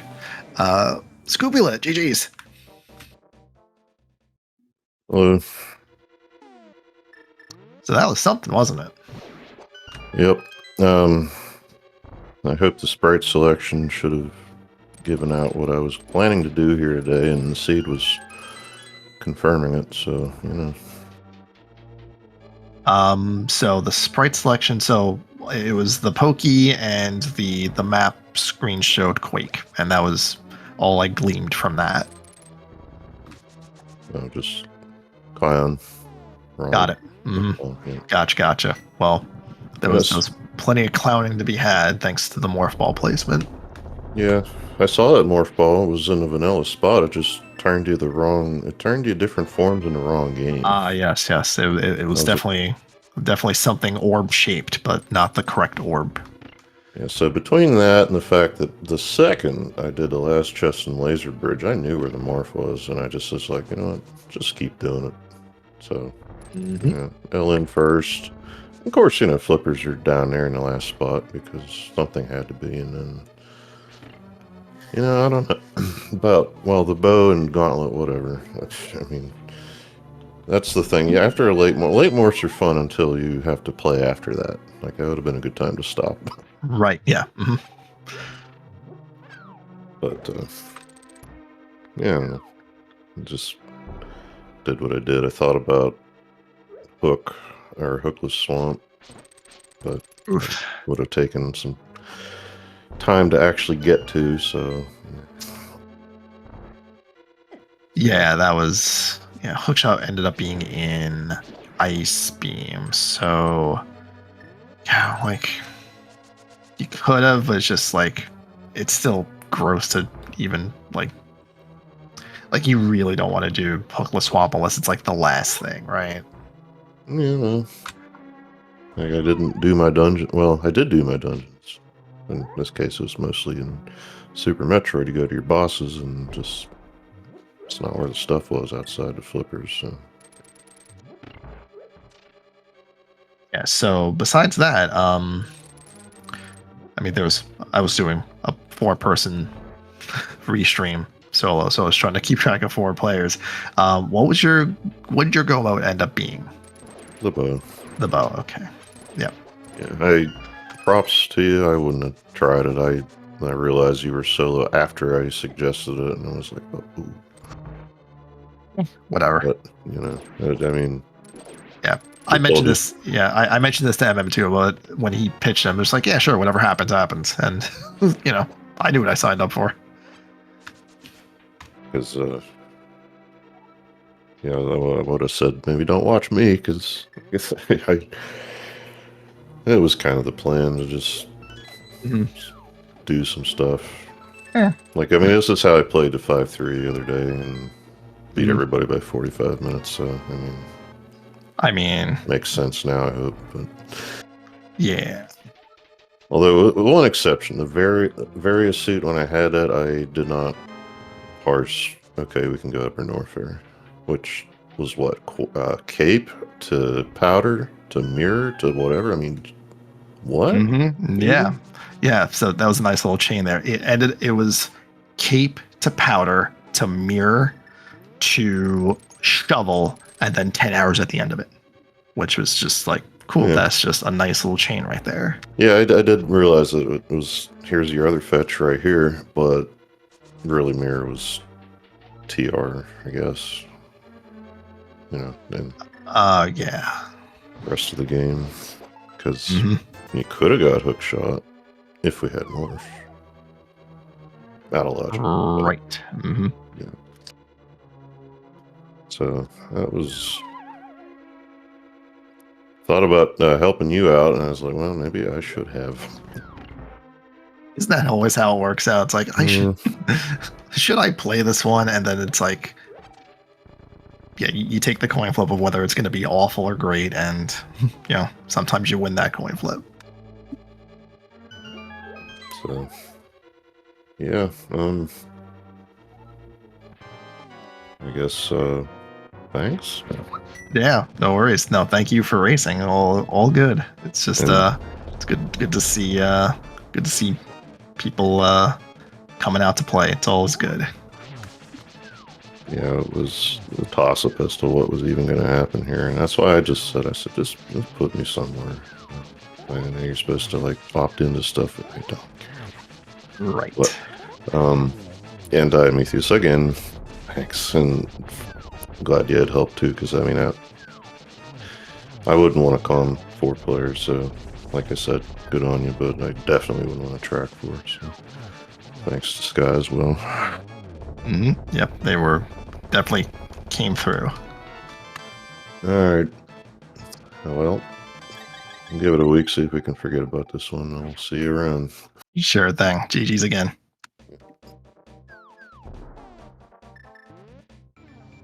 Alright, Blazer just finished up Ice Palace. Adding another cold stare to the tracker. And we'll now clean up Eastern. And then go to Ganon's Tower. And then finally Turian.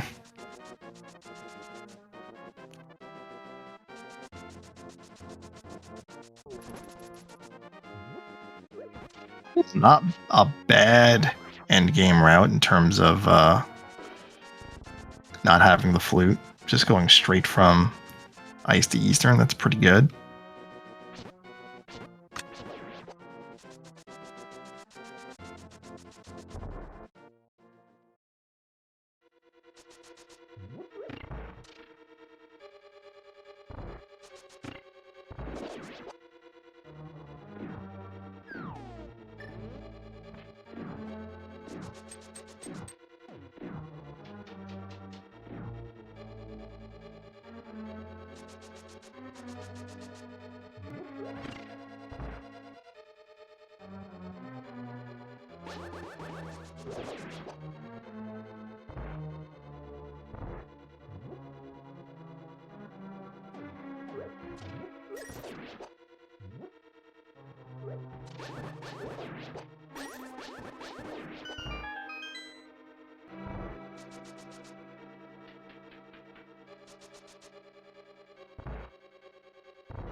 Alright, Silver Hour should make easy work of this.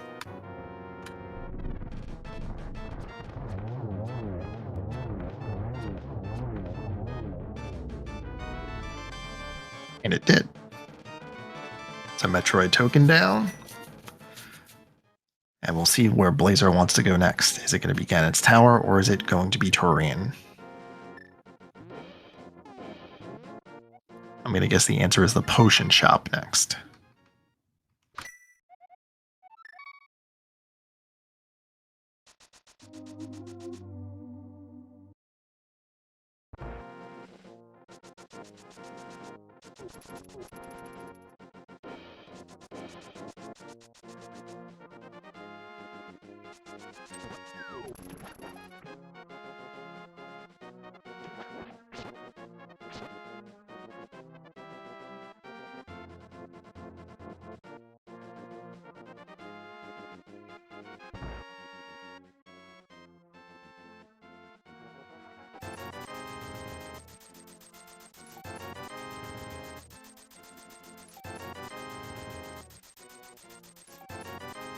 We've got all 4 bottles.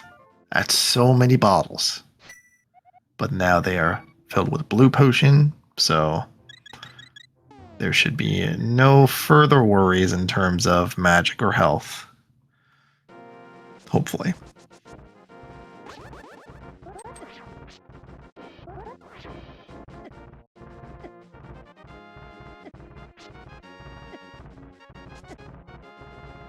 Blazer, please do not die trying to get spin speed.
Hmm. Ah, heads up. Cool. So that was just to get the fairy.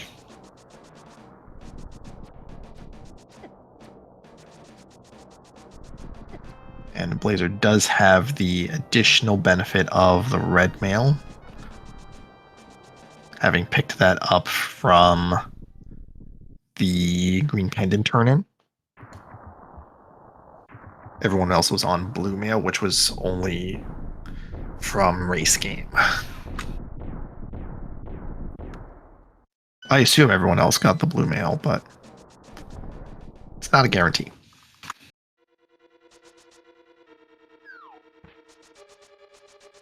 All right, so Blazer's going to start on the right side. We're going to see if this is going to go all the way to compass room. Well, there needs to be a small key here. There is not, so it's going to be mirror and go left, which means this is going to be pretty much it's not a last locate, since I don't expect tower room before anything else. I expect that to be last, but it's going to be as last location-ish as one can get.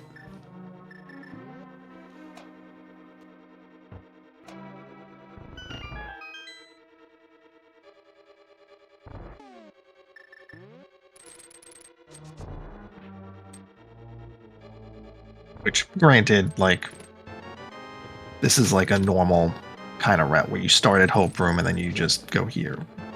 Normally, if you do the Dark Magician thing, you start left and then go right, because that guarantees you a key that you can use to go right.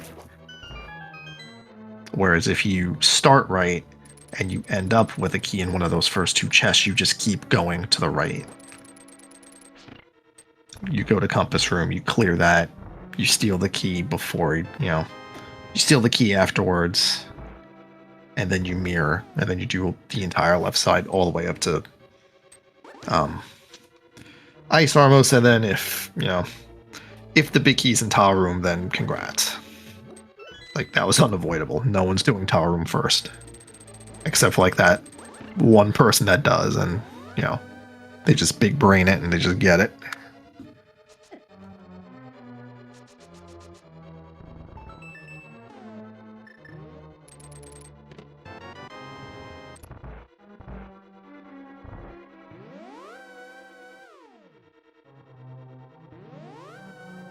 I have seen that happen one time.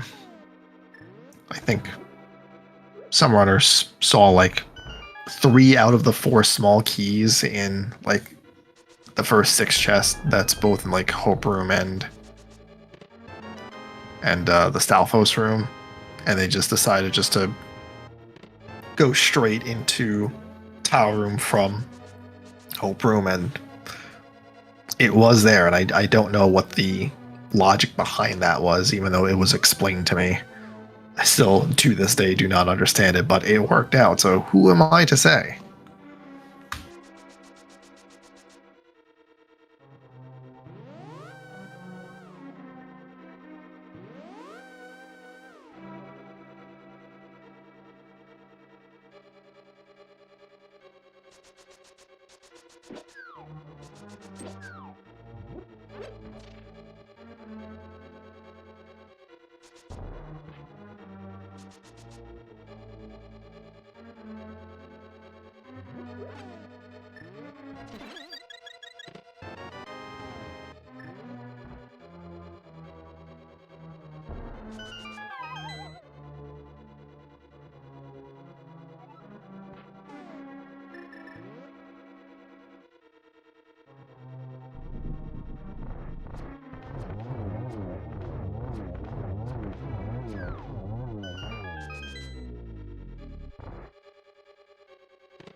Oh, please do not save and quit here.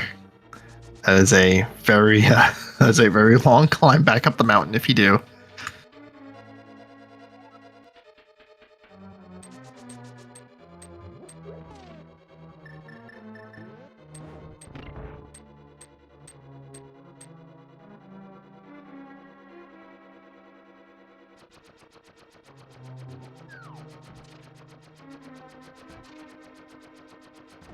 All right, Blazer is electing to do tie room before the 4, which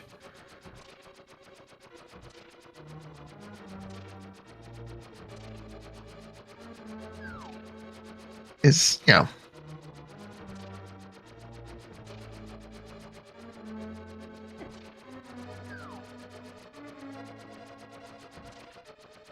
you always have to like weigh against how much time it would take to do this versus how much time it takes to do the 4 chests and then walk back here.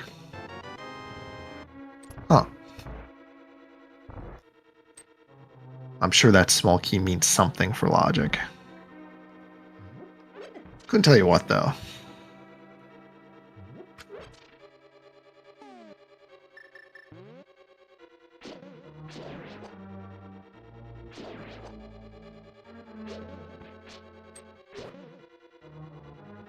You normally don't see this room. Like, you'll see this room in, like,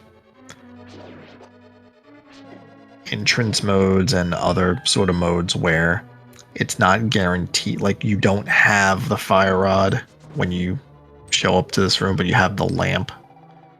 Because going into that room sets your spawn point when you fall from the, when you fall from that pit right there. Oh boy. Alright, so that's a wall master, so back to start. So, like, if you have a lamp but no fire rod, you would go up to that room first, beat all the enemies to open the door again, then come back down. And then you bomb jump over to the lamp at the bottom of the room, light it, fall down the pit, you respawn at the top of the room, you get the other torches with the lamp, and then you can go through the door at the bottom of the room. But that is usually only if you don't have a fire rod, just because the game, like, well, the randomizer does expect you to have the fire rod, so that is a logic break, but normally if you get to this point in like an open mode seed, you have the fire rod at this point, so not often you would see it in open, but I suppose there is a use case where it could happen. And we have realized that the key is down there. There it is. Mirror and to the climb.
A Blazer will take the magic and health refill. Well, the health refill is the fairies, but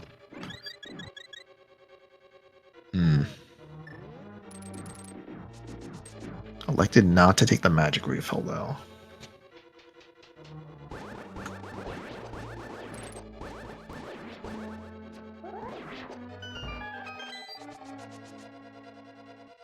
But it's okay because there was a magic refill right there.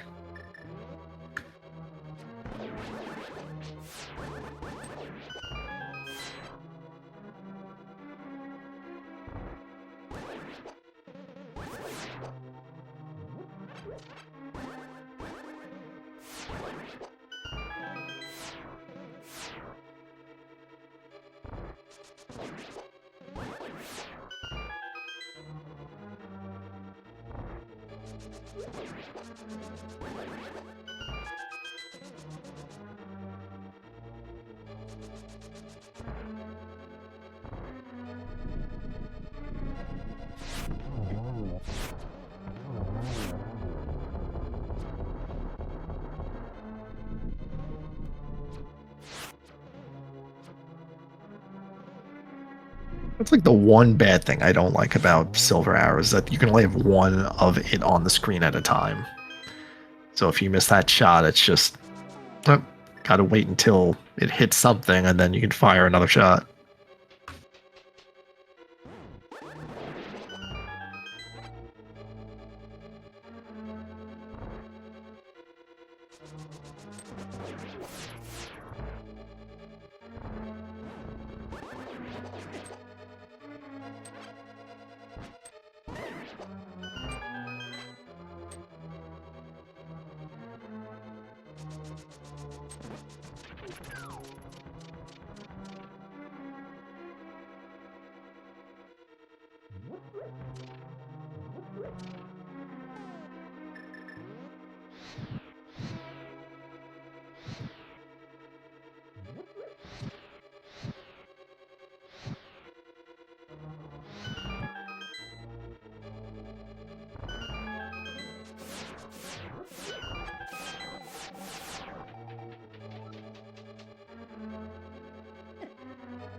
There it is. That is the correct order to do that. Granted, you can do the torches in any order you like, but the way the ground collapses, that's the optimal way to do it.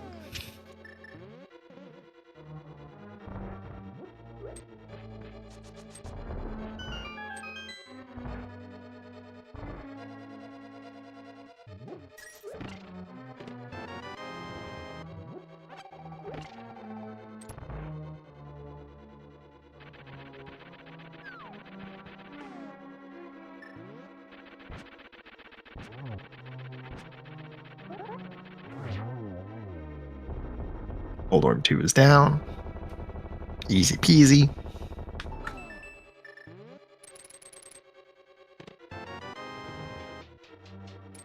Here's a compass for your troubles.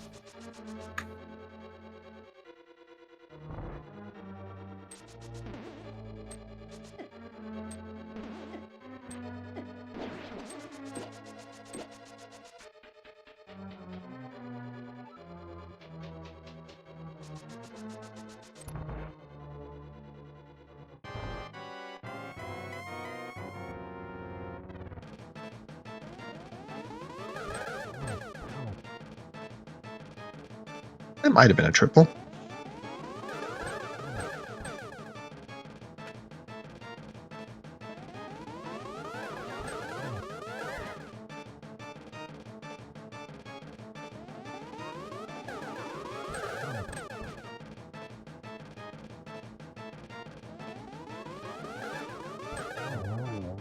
And that's Aga 2 down for Blazer.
Porch glitch is down.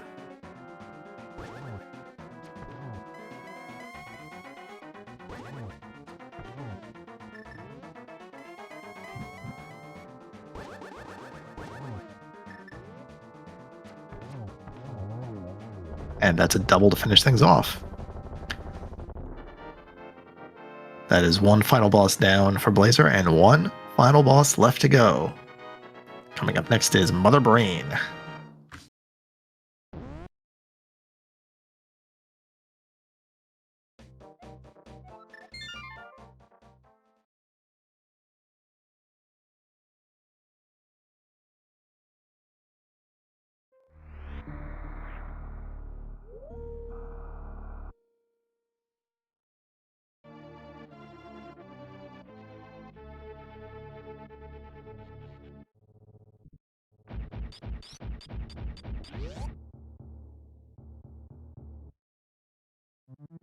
So Blazer does have charge, so doesn't need to take a ship refill.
All right, that's all 4 Metroid rooms down, and time to visit the side hoppers. Then we'll say hello to the baby.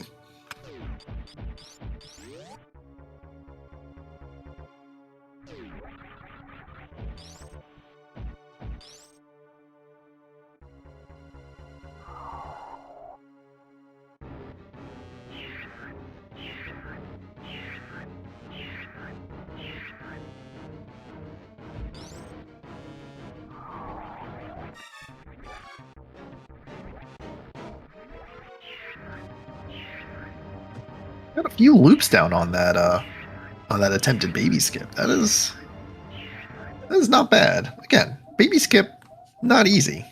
Experienced runners make it look easy. But baby skip has a lot of nuance to it. Although maybe I shouldn't be talking. I've never done a baby skip ever, so I can just tell you how many times I failed, which is all of them.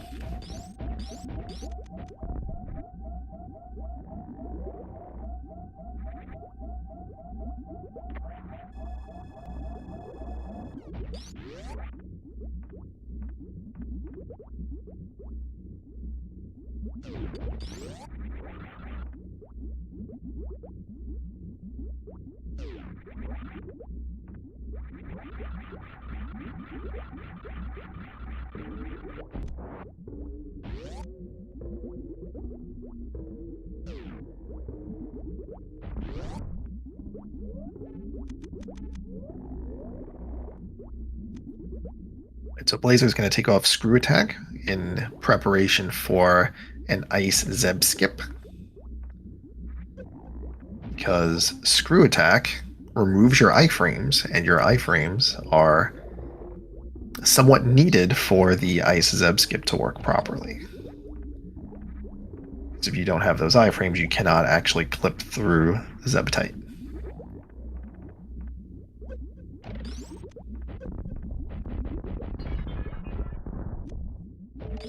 We'll put some missile shots and stand on a Rinka, sure.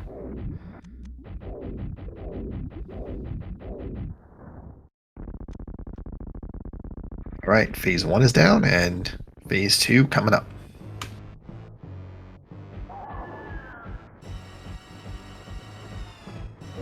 This looks like it's 60 supers. At least I think it will. At least I thought that number looked like a 6 at the start of this. But again, has plenty of missiles and charge beam to back it up.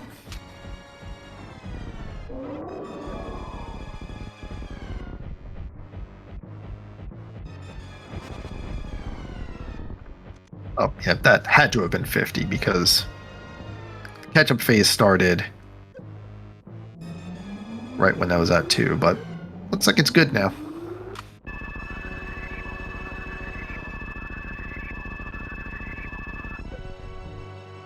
Alright, so this looks like another stand-up attempt, and alright, we're good on that part. Let's see if we can get through the rest of it.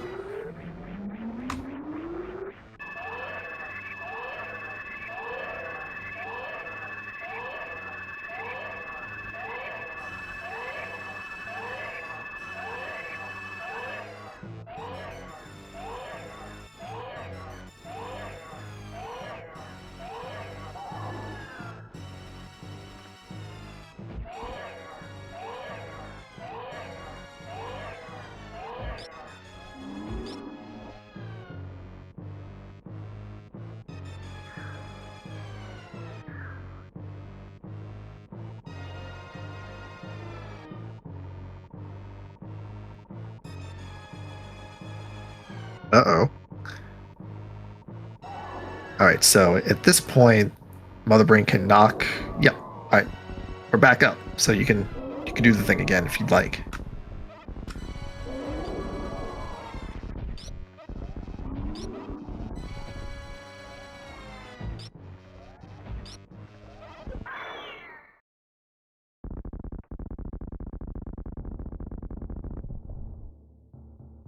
Alright, no harm, no foul. Get a whole lot of charge shots in, but we're... Uh-oh. This could be a problem. So I do know that eventually the game just... Oh, boy. Yeah, so...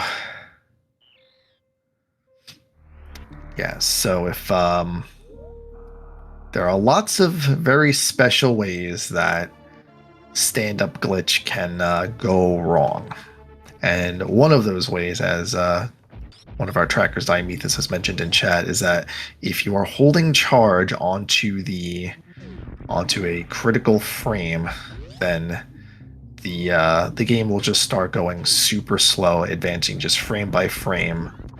And to my knowledge, and I'm like not like super sure, but I do assume it's not frozen. Like it'll eventually kick itself out, but how long that takes, I couldn't tell you. But yeah, it's one of the many special ways that stand-up glitch can go wrong. So back to try it again.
It is through again.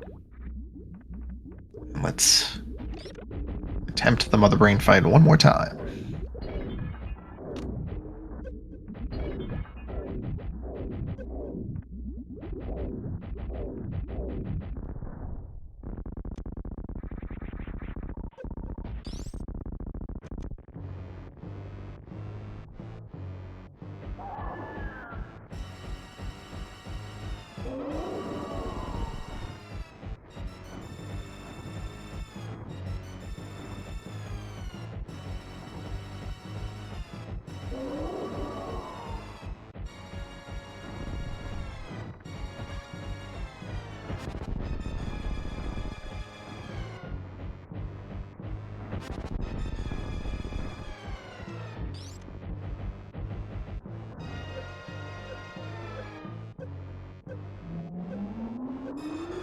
This time Blazer elects to damage down to 3 E-tanks, and we'll just take the Rainbow Beam and not worry about stand-up glitch.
Not often that you have missiles at the start of Mother Brain 3, but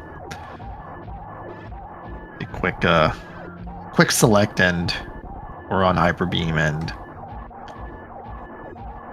this should be done in short order.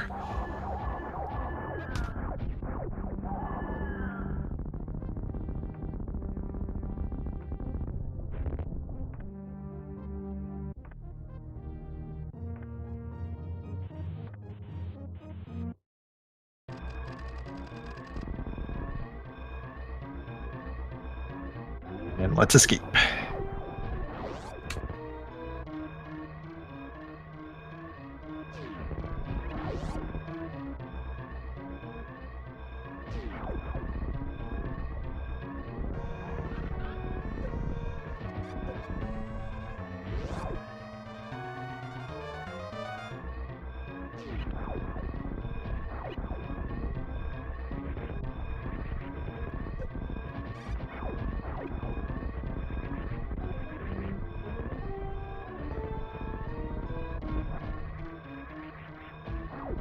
Nice moonfall.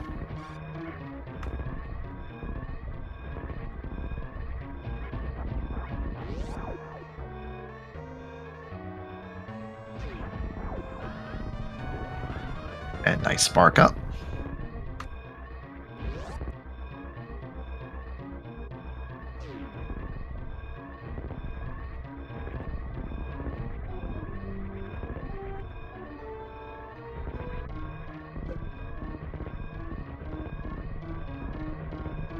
Are we saving animals?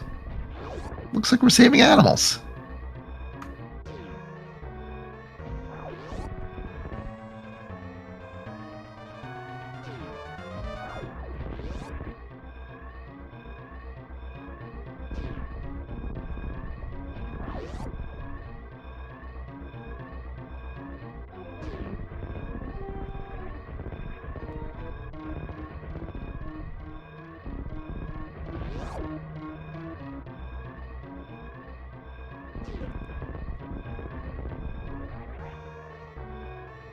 Everyone get your GGs in chat for Blazer Gaming, who finishes 4th on Restream and 6th overall with an official racetime.gg time of 3 hours, 48 minutes, and 36 seconds.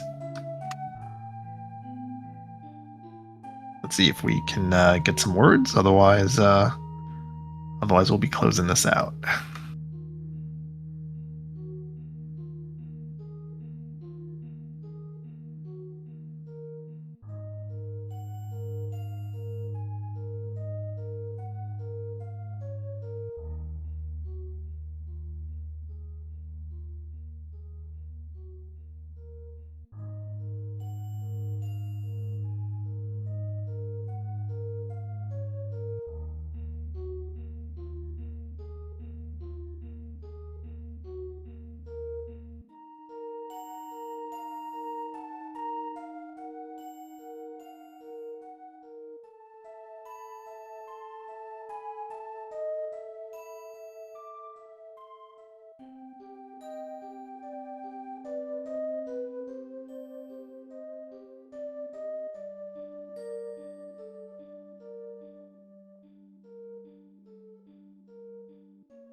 And let's welcome in Blazer. GG's. GG. Oh, that was a seed, wasn't it? That was a seed. Holy crap. Yeah, so like the obvious thing is like Morph Ball. What a great place for Morph Ball. Yeah, I was kind of kicking myself for not getting, what is it? The rod on not pedestal, but like it was. The So- rust is real. I don't know the Yeah. names of things. I don't know the tricks anymore. Yeah. It's So been a while, but so the fire rod was in Bubble Mountain. That was Yeah. something you had to go in without the morph ball for. I forget where ice rod was. I feel like that was like Hype Cave, I think. Yeah, I ended up getting that one early. It was what's it called? It's like the red wand. It's not the fire rod. Cane of Samaria. Yeah, there we go. Canis Mario. The one you Yes. need to do Turtle Rock, so I had to double dip that place. Or I guess I didn't go in the first time, but when I was going through Death Mountain, I had to come back to it and whatnot. So Right. Yeah. then so once I got the morph ball, then it was not so bad. Like I think I ended up skipping left blue Brimstar and green Brimstar, but other than that, it was pretty much 100 KO seed. yeah. Like once everybody got the morph ball, it was like, here's almost the entirety of Super Metroid at you. Pick a place and just go for it, right? Yeah. Yeah, so like once people got morph ball, like the routes just started diverging all over the place. Like some people went to Crate first, some people did like Gauntlet first, some people went to Wreck Ship first. It's just a lot of things were happening, but largely it came down to the same 3 items that everybody needed, which was hookshot, flippers, and bow. And just what order you got those in was like the only real difference that mattered. And like the big difference, for at least for MM2, was that he did Gauntlet first, so he got bow, and then he just dipped out and just went straight back to Eastern and then did other stuff. So like he skipped all of Bryn, and then he eventually just found hookshot and flippers in Norfair, and that was pretty much that. Gotcha. It's funny because I usually do Gauntlet, even though like I think it wasn't in Logic yet because I didn't have space jump and I didn't have bombs, but you can like wall jump off the side to get to it, right? So yes, that normally I check that, but I didn't this time, and of course now I'm going to be checking it every time. Yeah, you only get burned by that once, because like as soon as you know how to do that wall jump, it doesn't matter if you're playing normal or hard. It's just something you do just to get that out of the way, and it dovetails nicely into the Bryn loop. And it's just a nice route to do. And the only like downside, quote unquote, to that is that you have to then like somehow route in like 230 missiles and bomb chorizo and like all the stuff that comes up from Blue Bryn at some point, or you just leave it alone and hopefully it's nothing. Yeah, there was a few mistakes this run. I mean, kind of forgot how some things work, and then soft locking the game at Mother Brain. Oh, God. Yeah. Apparently, that is if you have charged on the frame where the game gives you hyper beam, it causes that slowdown to happen. Yeah. And then I think I didn't realize that after you got hit, like, because once you do the setup for the stand-up glitch, after you get hit, you still can stand up and start hitting them again. So I was like, oh. And by that point, there's no point in even using it because I only get 2 shots at it. I should have just not used it at all. Right, just go right, like walk backwards to like the point where you're supposed to be and just let it play out at that point. Yeah. Yeah, I mean, that's stand-up glitch. There's so many different ways that stand-up glitch can go wrong. So it's just everything's a new adventure with stand-up glitch. Yeah, thank God they gave us boots in the beginning, because I think that would have taken me at least another half hour to get through. Yeah, boots are great, especially for going fast. Who knew? Yeah, exactly. All right, did you have any other thoughts you wanted to share on this before we head on out? No, that's about it. It was a frustrating seed, but I got Yeah, don't blame you. And thanks for toughing it out. Yeah, no problem. All right, everybody, thank you for watching. Hope you enjoyed it. Our SMZ3 community races are typically held on Friday nights at 8 p.m. Eastern, Sunday afternoons at 3 p.m. Eastern, and Monday evenings at 9 p.m. Eastern. Nothing on the schedule right now, so I can't go over like what modes there are, but that is typically when we do these. So yeah, that'll about do it for us. Our trackers this evening were Diamethus and Sky. Thank you to both. Once again, if you're not following the runners, you can absolutely follow the runners. And if you'd like to follow the Restream crew, you can do that as well. I've been Crazy Gamer. Hope you enjoyed this, and we will see you next mission.